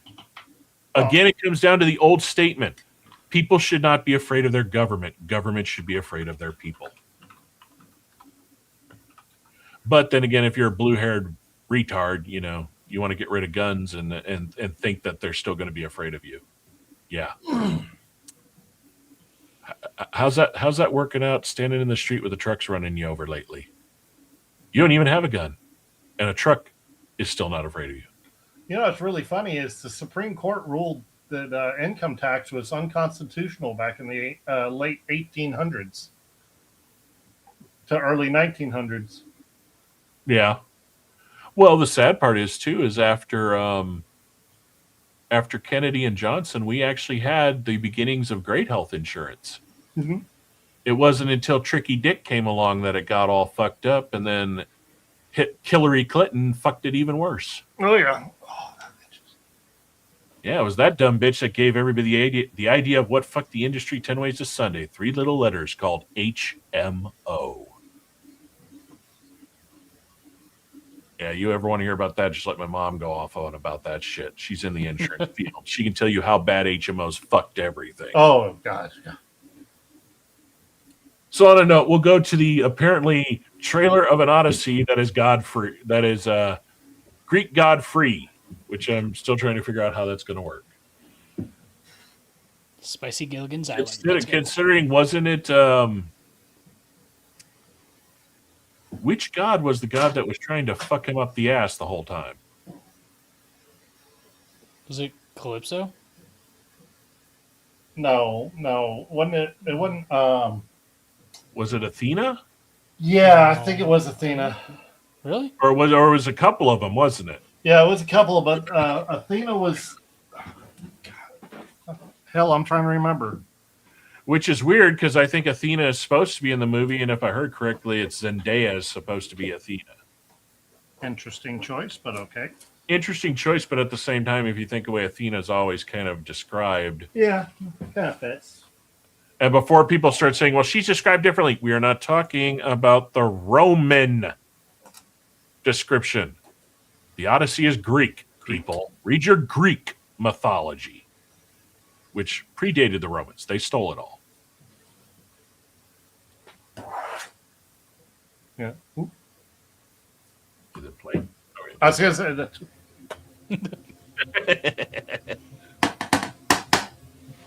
Tell me what you remember. A wife? A son? And then what? We won the war.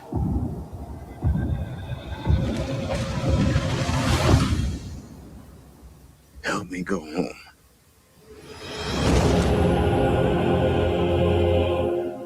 This is a household waiting for master.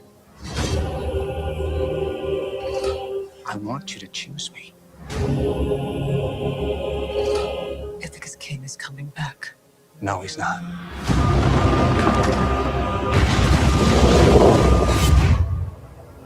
What would he do? He came You back see here that to right find there? out We the still have the seriousness. monsters. Yeah. That was a Cyclops. They're pining for daddy. You didn't even know. Like some sniveling bastard.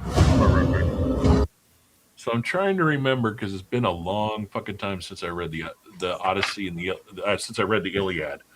So they face off against the Colossus. Yeah. Don't they also get hit by the sirens? Yeah. Odysseus at the mast.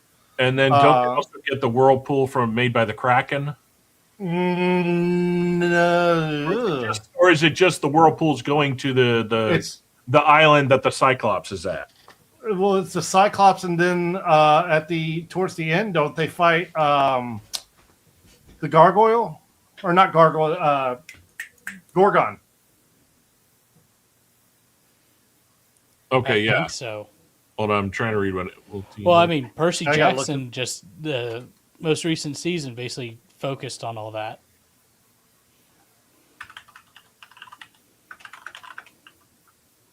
Okay, I'm reading what you said, Eddie. I'm trying to get it. My brain is like not wanting to. Chimera, Gorgon, Centaurs.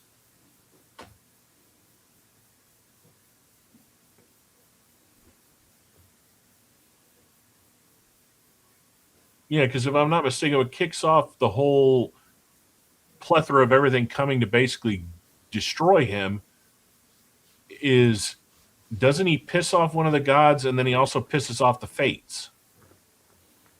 Oh, you know what? You're thinking of Typhon. Okay. I'm gonna. He also supposed to meet the Amazons, and then obviously Medusa, like I said, Gorgons. Yeah, because how many years is he gone? Shit, Isn't it like half 10 a or fucking something? Or lifetime. 10 or 40 or something like that? I was thinking it's either 10 or 30. Yeah. I think it's 30.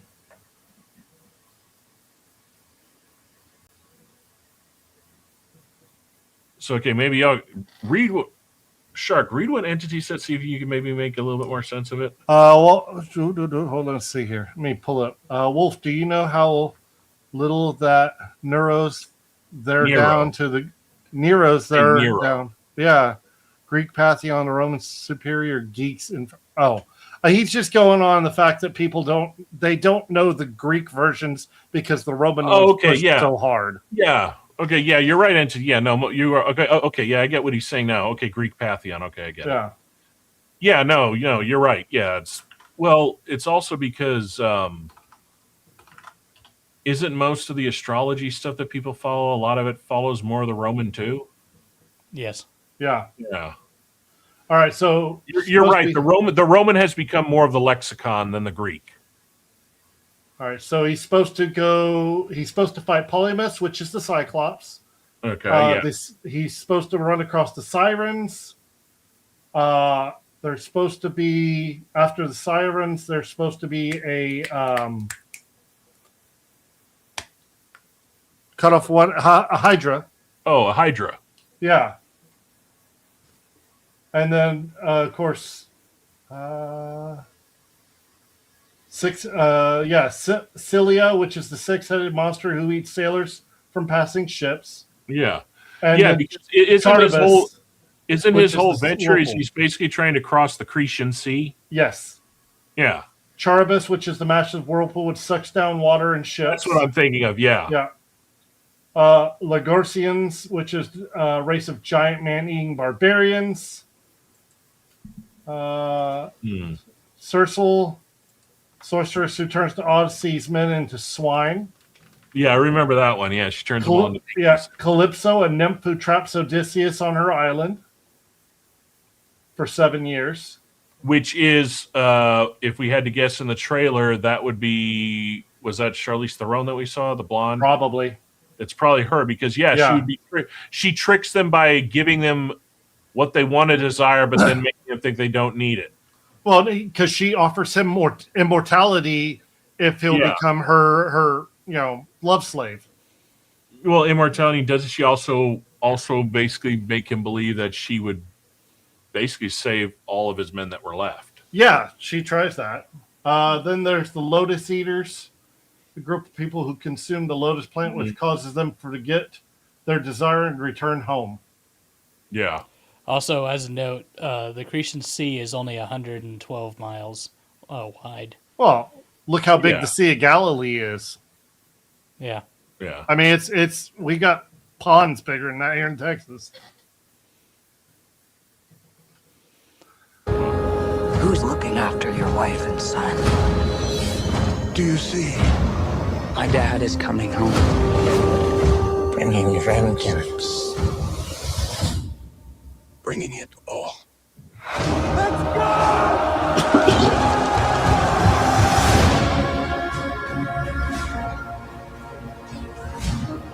Well, there's your giants right there. Yeah. I need everyone in this party dead. I can still save them. You're a man who needs to control his fate. There it is. Yep. But you cannot control this. That world is gone. No one could stand between me and home. Not even the gods. Keep us straight!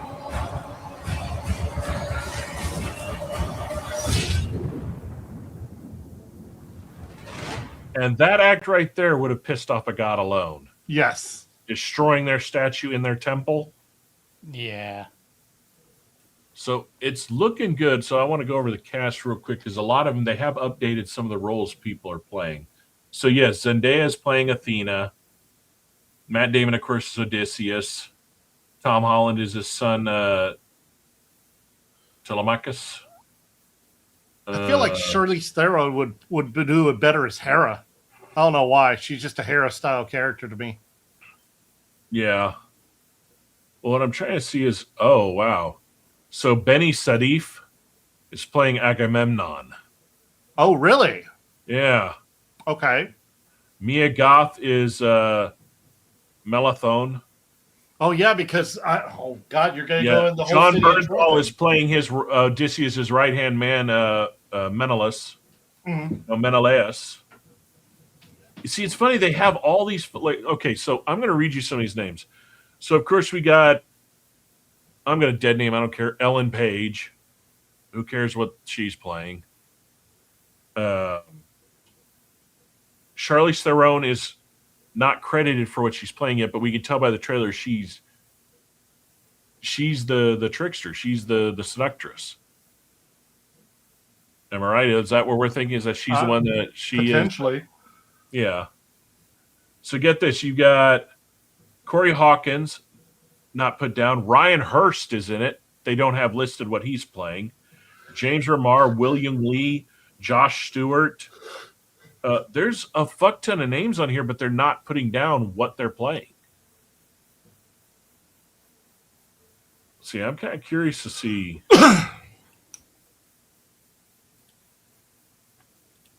I'm hoping that all this whole speculation of the oh, you know what? The gods have to be in it if she's playing fucking Athena. You know what? I think I know who Charlize Theron's playing, and it's not the seductress. How much you want to bet she's playing Persephone?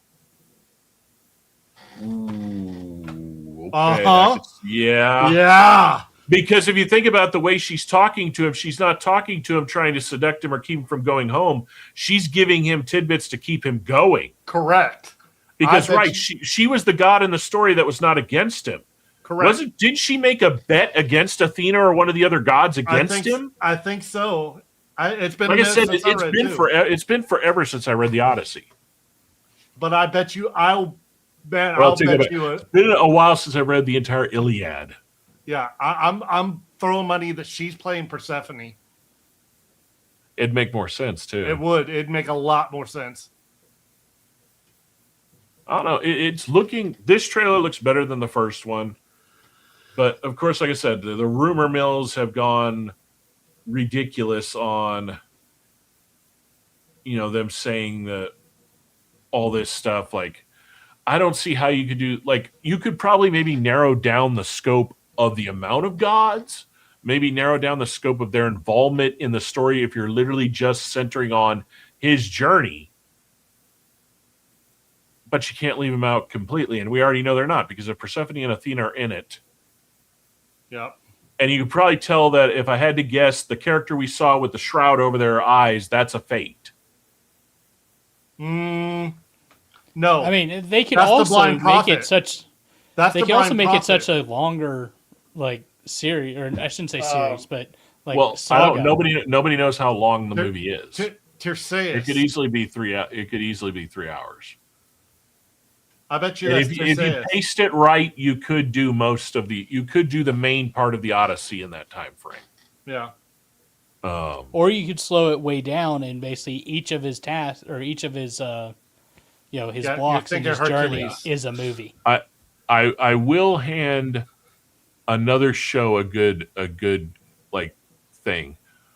Both the movies of Percy Jackson and the new TV show Percy Jackson does do a great representation of what the Fates are supposed to look like.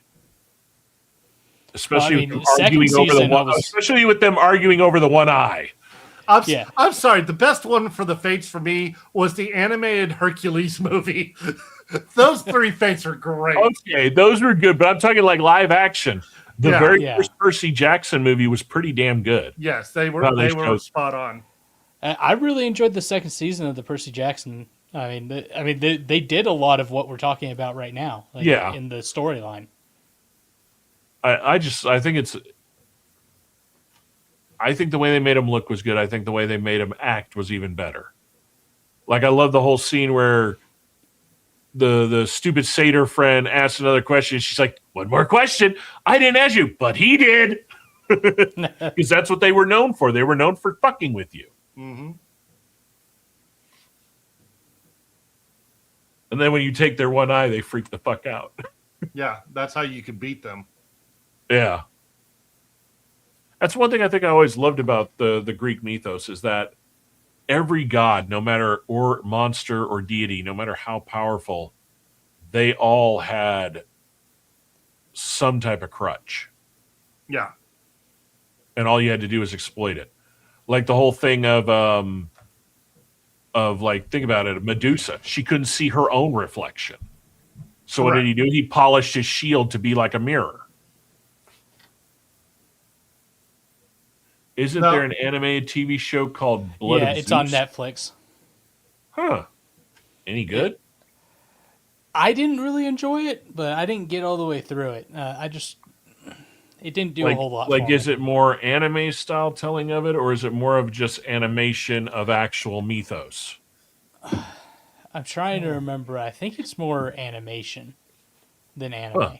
I'll have to check it out. Blood of Zeus. Let me. You can correct me if I'm wrong, Entity. You seem to know more about it. That's than on me, Netflix, isn't it? Yes, it is. I think I've watched some of that. It's like a black background, typically with What like pissed me off is they had a brown really good logo. show going when it came to a modern telling of the gods with Jeff Goldblum, and they shelled it. They shit canned it after one season. Any of y'all watch that one? No. I think it was just called Olympus. But Jeff Goldblum was playing Zeus. And he did a good job of it. Arrogant, cocky, full of himself. I was gonna say that's like a written for him. Yeah. Yeah, that's funny. Jeff Goldblum. Well, that's why I thought he was the perfect casting to play the Master. The problem is in Thor Ragnarok, they stole him from having he would have been a better representation of the Master if they had not used him in Thor Ragnarok and given us World War Hulk. You know what? I'm sorry. We didn't get any of the Sakaar storyline, and the Master is a major player in the Sakaar storyline. Correct, but you're also you have the son, the like barbaric son. Entity, are you saying the Blood of Zeus or the one with Jeff Goldblum? He was saying that he did watch it, was okay. What were you saying, Shark? The Sakaar in the World War Hulk, there's the boy that becomes emperor of Sakaar, and he's Goldblum couldn't play him at all. Well, no, but you do the older. They could have done it. They could have revamped the story to do an older version. Well, no, what I'm saying is like Goldblum is Goldblum in everything. Well, yeah, and I just don't see him playing that cold-hearted, but warm to your face but stab you in the back type. You know, the funny thing is the only movie Goldblum didn't play Goldblum was The Fly. Oh God!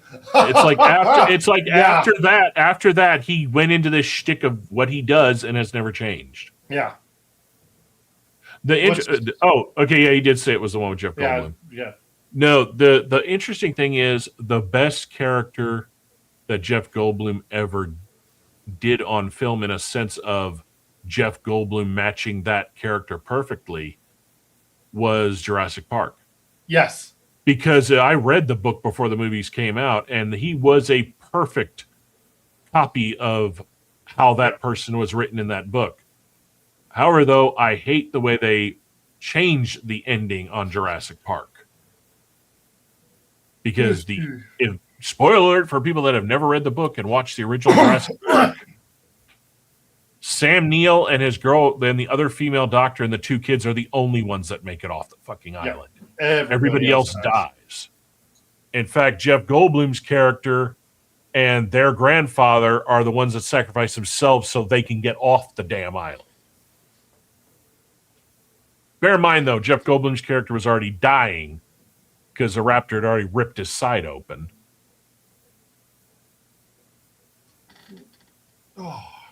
And if I'm not mistaken, in the book, didn't Dennis Nedry actually get off the island? In the movie, they make him die by the little creature when he gets out of the Jeep, but in the book, I think he actually made it to the boat. Yeah, I think he makes it to the boat, but I don't. Do they actually say he made it alive? I don't think they ever say yay or nay. Yeah, I don't think so. But either. I think it's believed that he did because he got the shipment there. Yeah, he got the basically he kick-started the events of if Crichton ever wanted to do another book, he could have. Correct. Which, God, they really need to put those movies to rest. They've gone like stupid with those. Speaking of that, I found that kind of like 3D Fast print. and Furious, huh? I found that 3D print, the Barb skull bottle. Oh yeah, nice. The funny thing is you can buy those right now. Yeah, I know. Planet K sells them. Yeah. they have all sorts of. They have some really cool little stash things. I gotta hand it to them. I went through there one time, and some of the things I saw, even I was like, I wouldn't have thought of that. In fact, if I saw that on a tabletop, I probably wouldn't even think to search it. Yeah, the Pringles can. That's only half a Pringles can. Oh, you got Pringles can, you got Coke cans, you got Barbasol, you got multiple different shaving creams, hairspray, hollowed out books. One of them that I thought was a pretty cool one was it was a lower. It could only hold like a poquito amount of stuff because it was literally a light bulb that's still screwed in and lit up. Mm-hmm. I was like, no, that's just ingenious. That's just like a level of evil thinking right there. Because, the shitty thing it would work, but it wouldn't light up. But when that fucker lit up and he showed that to me, I was like, all right, that's definitely not something they're going to be breaking or checking. But yeah, I think I have hope for the Odyssey. We'll see. I mean, in reality, it is Christopher Nolan, and he has a pretty damn good track record. I mean, it really only has the only movie he has ever done that did not score big at the box office because I think it was marketing and the timing that they released it was Tenet. Tenet was the only one that was not a blockbuster hit. And it really should have been. That was a dude, very good movie. That movie had one of the best time manipulation story devices and storylines in any film I'd seen. The only other timey, I'm going to use Doctor Who, timey-wimey movie, a timey-wimey movie that had another good plot like that is Predestination. Which I take it neither one of you have seen that. It's with Ethan. It's Predestination. It's with Ethan Hawke. And it is I never watched that. Yeah, it is really good, and it is the what is the name of that? The movie uses what is known as God, it's hold on, I gotta look it up because I don't want to quote it wrong.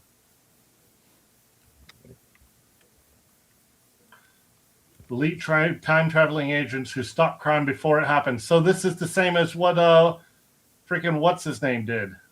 No, not even close. I mean, same premise based off that. No, it isn't. All right, so Predestination works off of what is known in time mechanics as the bootstrap paradox. Okay, I don't know that. Okay, a type of closed loop where an entity, information, object, or person has no discernible origin because it is the cause of its own existence. Oh, okay. So that'll give you kind of a little hint that now you know that movie is nothing like the one you were thinking of. Yeah, no. Like I said, I think Predestination did not get as big as it could have because how you're thinking it is how the idiots who marketed it. So sadly, they had to market it that way because if they actually did market it about what it's about, it would ruin the damn movie. Okay, so other versions of that would be like the one where he goes south to the planets and then ends up going back, and the time entity lets him talk to his daughter, and he does the watch and brain fart. I am at a loss right now. Hold on. Interstellar. Oh, Interstellar? Yeah, no, Interstellar is a bootstrap paradox. No, it isn't. Interstellar is not a bootstrap paradox. It's a causality loop. Okay. Yeah. Yeah. Okay. Because he already existed and she is a product of him. A bootstrap paradox means You, in a sense, are your own creation of your own self. You exist because of yourself. I am my own grandfather. Yeah, pretty much. Yes, it can be done. Yeah, so technically when Fry went back in time and made Nookie with his grandmama, he's a bootstrap paradox in Futurama. Woohoo! But no, Predestination, it's a good movie. It has some slow points, but it was one of those that didn't have anything to watch one day, and I've always liked Ethan Hawke. And when I saw it was about, time paradoxes and stuff like that, I was like, okay, this could be interesting or just another copy of something I've already seen. And the minute it was done, I was just like, holy shit, I did not see that fucking coming at all. Like that, it went in multiple directions I did not even think it was going to go into. And he does a hell of a job. Like there are scenes in the movie where everybody in the scene is just him. So he, in a sense, is carrying an entire film.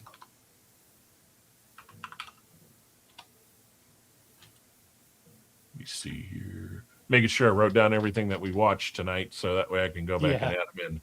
Give credit where credit is due. That's the other thing I love when YouTube tries to tag on something. It's like, we give the fucking link in the goddamn description and tell people to go check it out.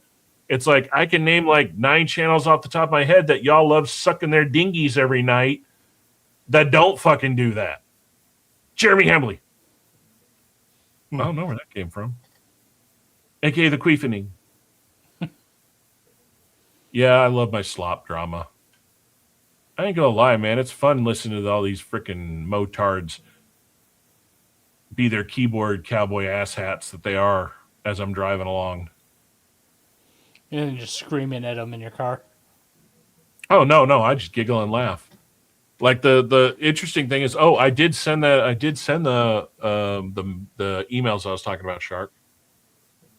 So in the internet drama space right now, you have the channel The Quartering, who has pretty much just turned into an utter douche wanker. Has tried to challenge a whole bunch of people to debates and then ran like a coward and never showed up to any of them. And then has allegedly, either through himself or his little goblins, been copyright striking and ban hammering and basically getting channels demonetized or completely wiped out of existence. All because he didn't like to deal with saying mean things about him. Well, it came to light about his coffee brand coffee, which, by the way, it's now come to light that he actually kind of ripped that name off from somebody else. Like they didn't call it coffee brand coffee, but CBC for a coffee brand was already someone else he knew. So a lot of people have been breaking down that and came to light that what I always like the minute I saw him first advertise, we're roasting our own beans. We do it in-house. We bought our own equipment. We bag our own. It's all America. And I'm like, okay, I worked in the coffee industry. There's no fucking way that you've only mentioned this a week ago, that you already have this operation up and running, that you're already bagging, that you're already doing all this shit. No, doesn't fucking happen. It's like Kyle Roslin is a prime example of somebody that did it. For 3 years on his coffee YouTube channel, he had different roasters behind him and would periodically be sampling and talking about him and showing the process of how long it took just to get one roast right. Quartering never did that. It was just, we got our own coffee, here, buy it. And he was always shilling, and every time it was always the same story. And I was like, no, something doesn't add up about it. So long story short, they came forward and they found out that it's what I thought. It's a white label dropship. He's going through another company that they have it is their employees. They are getting the beans. It's their roast. And all they do is slap his label on it and ship it out for him. Yeah. And oddly enough, the address of this mill roastery that's doing it is the same people that do the coffee for his best friend who owns Meta PCs, his coffee brand coffee. So they're already doing multiple coffees for multiple online personalities. So what I sent them in a message to some of the people that were investigating him was that he does K-Pods for the Keurig machines. Okay. Well, from my time working at BRCC, BRCC never could call their K-Cups K-Cups. We called them rounds. The reason being is the only way you can call a Keurig pod a K-Cup is if it is either being produced by Keurig for you out of one of their commands, or you have a licensed agreement and have bought said equipment to do that yourself from Keurig or one of their commands. There's no fucking way he's doing that because the designs of his pods and everything have none of their labeling on it. So I sent a message to him saying, hey, y'all are investigating this. Have y'all looked into this? Have y'all sent a message over to Keurig being like, hey, what the fuck? Yeah. It's nuts. Also, Shark, take a look at Entity's comment there. Yeah, it'll be up your alley. Yeah, I saw it. If you want to throw that up there, Shark, throw it up on the screen, Shark. Hold on. Let me look at this real quick. Yeah, I'll have to look into that Entity because I know Cloudflare's been having a lot of problems recently. They've been having a lot of outages. But yeah, I'll have to look into that. Oh yeah, all kinds of shit. Yeah, I get notices almost daily from issues they're having, potential outages. What's causing all of it? Who knows? Somebody back there just messing around. Jeez. Yeah, it could be as small as there's just, some technician that was doing an upgrade or doing a change or what have you, but it had more outreaching effects than anticipated, all the way up to nefarious things. Damn. Yeah, there's all kinds of shit that could be going on. More than likely, it's just something dumb. Yeah.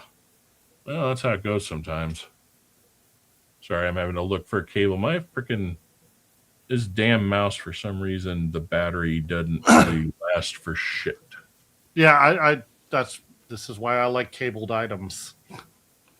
Well, the problem with this one is this was the model that's designed to install the wireless charging puck. Oh, yeah, that's right. And the puck actually gives you triple the battery life. I just never got the puck. We need to route out the bottom of the table so that it's right there. Yeah. Yeah. And glue it in. I've got the SteelSeries something or another mouse where it's like you can do it wireless, or you could just plug it in and run it wired. And typically I'll run it wired here at the computer, or I'll take it into the theater behind me and play Battlefield 6 in the theater with it wireless. I got this new Corsair system I got. It's not been too bad, but I tend to leave it just plugged in all the time regardless. Huh? Now I'm throwing parts off. Yeah. Said also apparently Japan is... They grow in teeth. Yes, I have seen that actually. Yeah. Hey man, I'm all for it if it works. Yeah. I mean, if you think about it, the only reason we have the issue we have with teeth is that the sugar, the protective layer, well, not just sugar, the protective layer erodes away. But it also makes sense to think that what teeth are made out of, you should be able to embed that back in. I mean, I hope they do. I don't want to have to, I'm sorry, I don't like the whole idea of yanking what's out, then we're going to drill a hole up there, pack it with fake bone. When that heals, we'll go back, drill and put an anchor in there, and then create a false tooth that screws into the anchor. Yeah. A whole lot of work, which is why I'm missing a tooth still, because I went through half of that and then was just kind of like, we're not even halfway done. Fuck this shit. Yeah, that was a fun one. Broken on a bean and cheese taco. How the fuck do you break it on a bean and cheese fucking taco? Dude. Somebody forgot to cook the beans. Well, the weird part is like when they yanked the remainder out, apparently somehow it had hollowed out from the back. Like I never saw it because you couldn't. It was from the backside. And they couldn't understand how I wasn't in immense pain because apparently the part that hollowed in and out, the nerve was completely exposed on the inside. Like everything that surrounds the little pocket the nerve is in was gone. And they're like, you didn't feel any pain? they apparently not hurt like fucking hell when they yanked it. I can But imagine. yeah, it was just one of those. They're like, "How did you not feel it?" And I'm like, "I don't know. It never hurt." It's like, but then again, stupid fucking level of pain tolerance. You know, who knows? I will say there are times where having great pain tolerance is great, and then there are times where you're just kind of like the doctor's looking like, "How did you not know?" It's like, because it didn't hurt. It's like, well, the guy next door had the same thing. He was screaming like, "He's a bitch." That's right. You just built different, Wolf. My father was the same way. His fucking pain tolerance was ridiculous. I mean, case in point, the man literally went to work for 2 months, not realizing that his pancreas was injured and quit producing insulin from a martial arts tournament. He was literally just at work and literally dropped on him and was going into insulin shock. Oh. And that's when the doctor's like, well, you're diabetic now. He's like, how the fuck am I diabetic? We don't have diabetes. It's not in our family, and I don't eat sugar. I'm healthy as fuck. And then that's when it kicked. He's like, oh, that asshole kicked me after the ref ended the ref ended the match, but the other guy didn't hear it. So my dad let his guard down, and literally a full freaking sidekick, boom, right into the section where that is. Oh, yeah, it was full. I heard it, too. Everybody heard it. Everybody was like, when it happened. But, yeah, he didn't know. Damn. And honestly, that's actually what led to everything that happened afterwards. Because all of his health conditions that he had for the rest of his life were the same that a diabetic would have, but twice as fast because his body was never genetically designed to handle what happened. It was like a steamroller. The body didn't know. It's like, that's the interesting I love when you study like physiology and everything, is that as much as genetics can screw you over, there's a lot that it protects you, but then it also shows you that if you get something that you were never genetically predisposed to have, sometimes it's worse. Yeah. Than if you get what you were already predisposed to have. So that's one reason why I've never been a big sugar person after that. I like my savories. When I go on a sugar bender, it's not like, I love these people like, man, I go get Skittles. I get shit like that. And I'm like, I get a tiramisu. I will say, get it in one form or fashion. I will say that due to circumstances earlier this week, my side chick Deborah did make it back in the house for a day or so.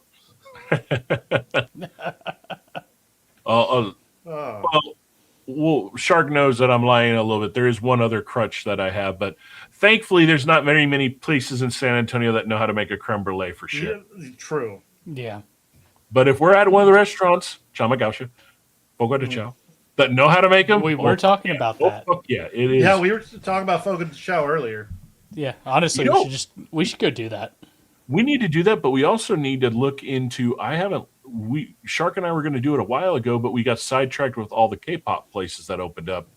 I want to find just a real traditional hot pot, not K-pop or shabu shabu, a real hot pot. Yeah, that'd be good. Because it's a whole different experience. Because then you get all the spread around it, and you got the 2 to 3 huge flavors in the center, and we're all just doing the whole communal thing. The shabu shabu in places, it's not the same. Yeah, we went to one just this last week, my brother and I, and it was really funny because they had like this giant snorkel going right over the grill, and apparently we were cooking our shit pretty hot and quick, but it would create a lot of smoke and all the other bullshit, right? But we didn't care. We were doing our shit, whatever. And every time one of the servers would walk by, they would come over, grab the snorkel, and put it like literally 2 inches above the grill. And we're like, we're like actually moving the food around and like putting food on, all kinds of shit. Like you can't do that with that much room because they're it's offset. Like you're up here, the grill's down there, right? And so it's like, how am I supposed to work? And so I would go and I would move that bitch up. Sure enough, worker would come around, move it right back down. And I'm like, guys, come on, relax. It was just like the eternal battle of the fucking snorkel. It was hilarious. The food wasn't that good, but it was fine for what it was. Sorry, random What tirade. place was it? You know what? Give me a second. I shall put it on blast. I have it. So, okay, what was good? What was bad about it? Like, what was the full package experience? So, the wild Japanese barbecue sushi and shabu in San Antonio. Wow. Oh, we've been to that one. That's the one that we took. We took Gabe there. That's where we took Gabe before he left. Yeah. Yeah. And what happened? They just kept fucking with the snorkel. Like, each time somebody would walk around because we would readjust it, and they would just give us all these disapproving looks and shit. The food was, like, okay, but it wasn't, like, out of this world. There's only a couple of them that were actually good. Huh.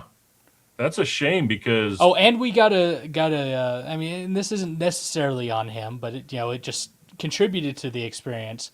It was the server's first day working there, and he didn't have a trainer or somebody to help him never or a good anything. thing.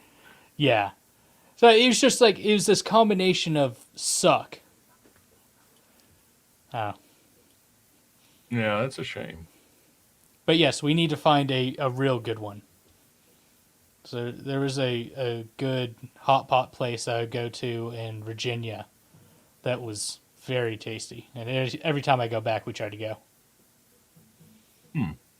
Yeah, see, when we went to Wild, when we went there, they had only been open for a few months. Yeah. And the owner of that place, if I'm not mistaken, is the same lady that owns Wild Goji, and Wild Goji is phenomenally good. I don't think I've been there. Honestly, the best experience we've always had is the K-pop one. K-pop ones are good, but gin is the best all around. The problem is the gin here in San Antonio decided to build all their tables around booths that any of us would have trouble getting in and out of. They built them so goddamn compacted. It's like I had trouble getting in, and even Shark was like right at the edge of it. And that's not good when even he's at the edge of it. That tells you it's like, you did not make these American size.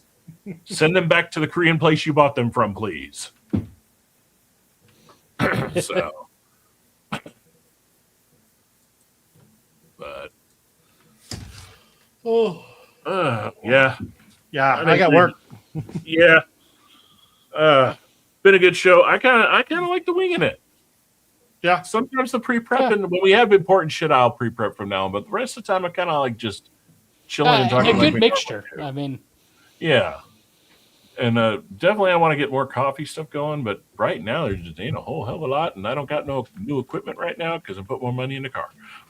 So, however, I do have a fuck ton of coffee I got to get through. I went on an ordering spree again just because a few things came across the pipe that I was like, yeah, I'm buying that now before it runs out. Plus, like we did in that one show, when you got good storage, it lasts for a while, so it's not like it's going to go bad. Yeah. Yeah. But yeah, I got what you requested, Shark. I got it ready to go. Sweet. So. All right. But, all right, gentlemen, what do y'all got going for the next 2 weeks? Nada. Work and finish getting the truck put back together. I'm on the last little bits. Hey, see Take care, Entity. We'll see you next time. See you, Entity. Yeah, I'm the same way. Just work, relaxing, and taking it easy. Today started out a little rough, so. Yeah, I mean, tomorrow's Mother's Day, so. Yep.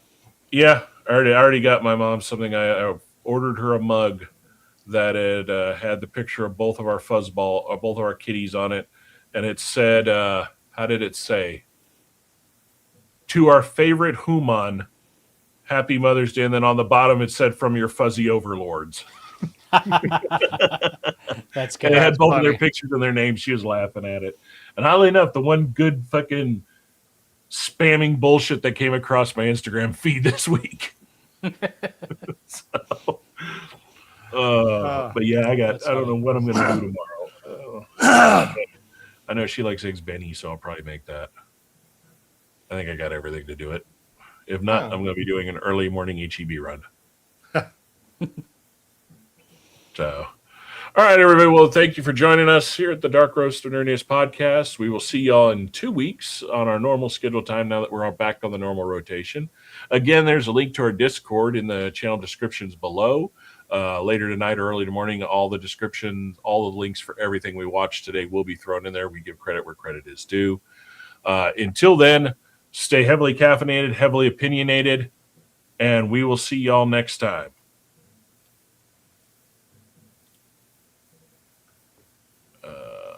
There's a button there. You can push the button. We're really professional. I am in a second, but we have I have one thing not to do it, so.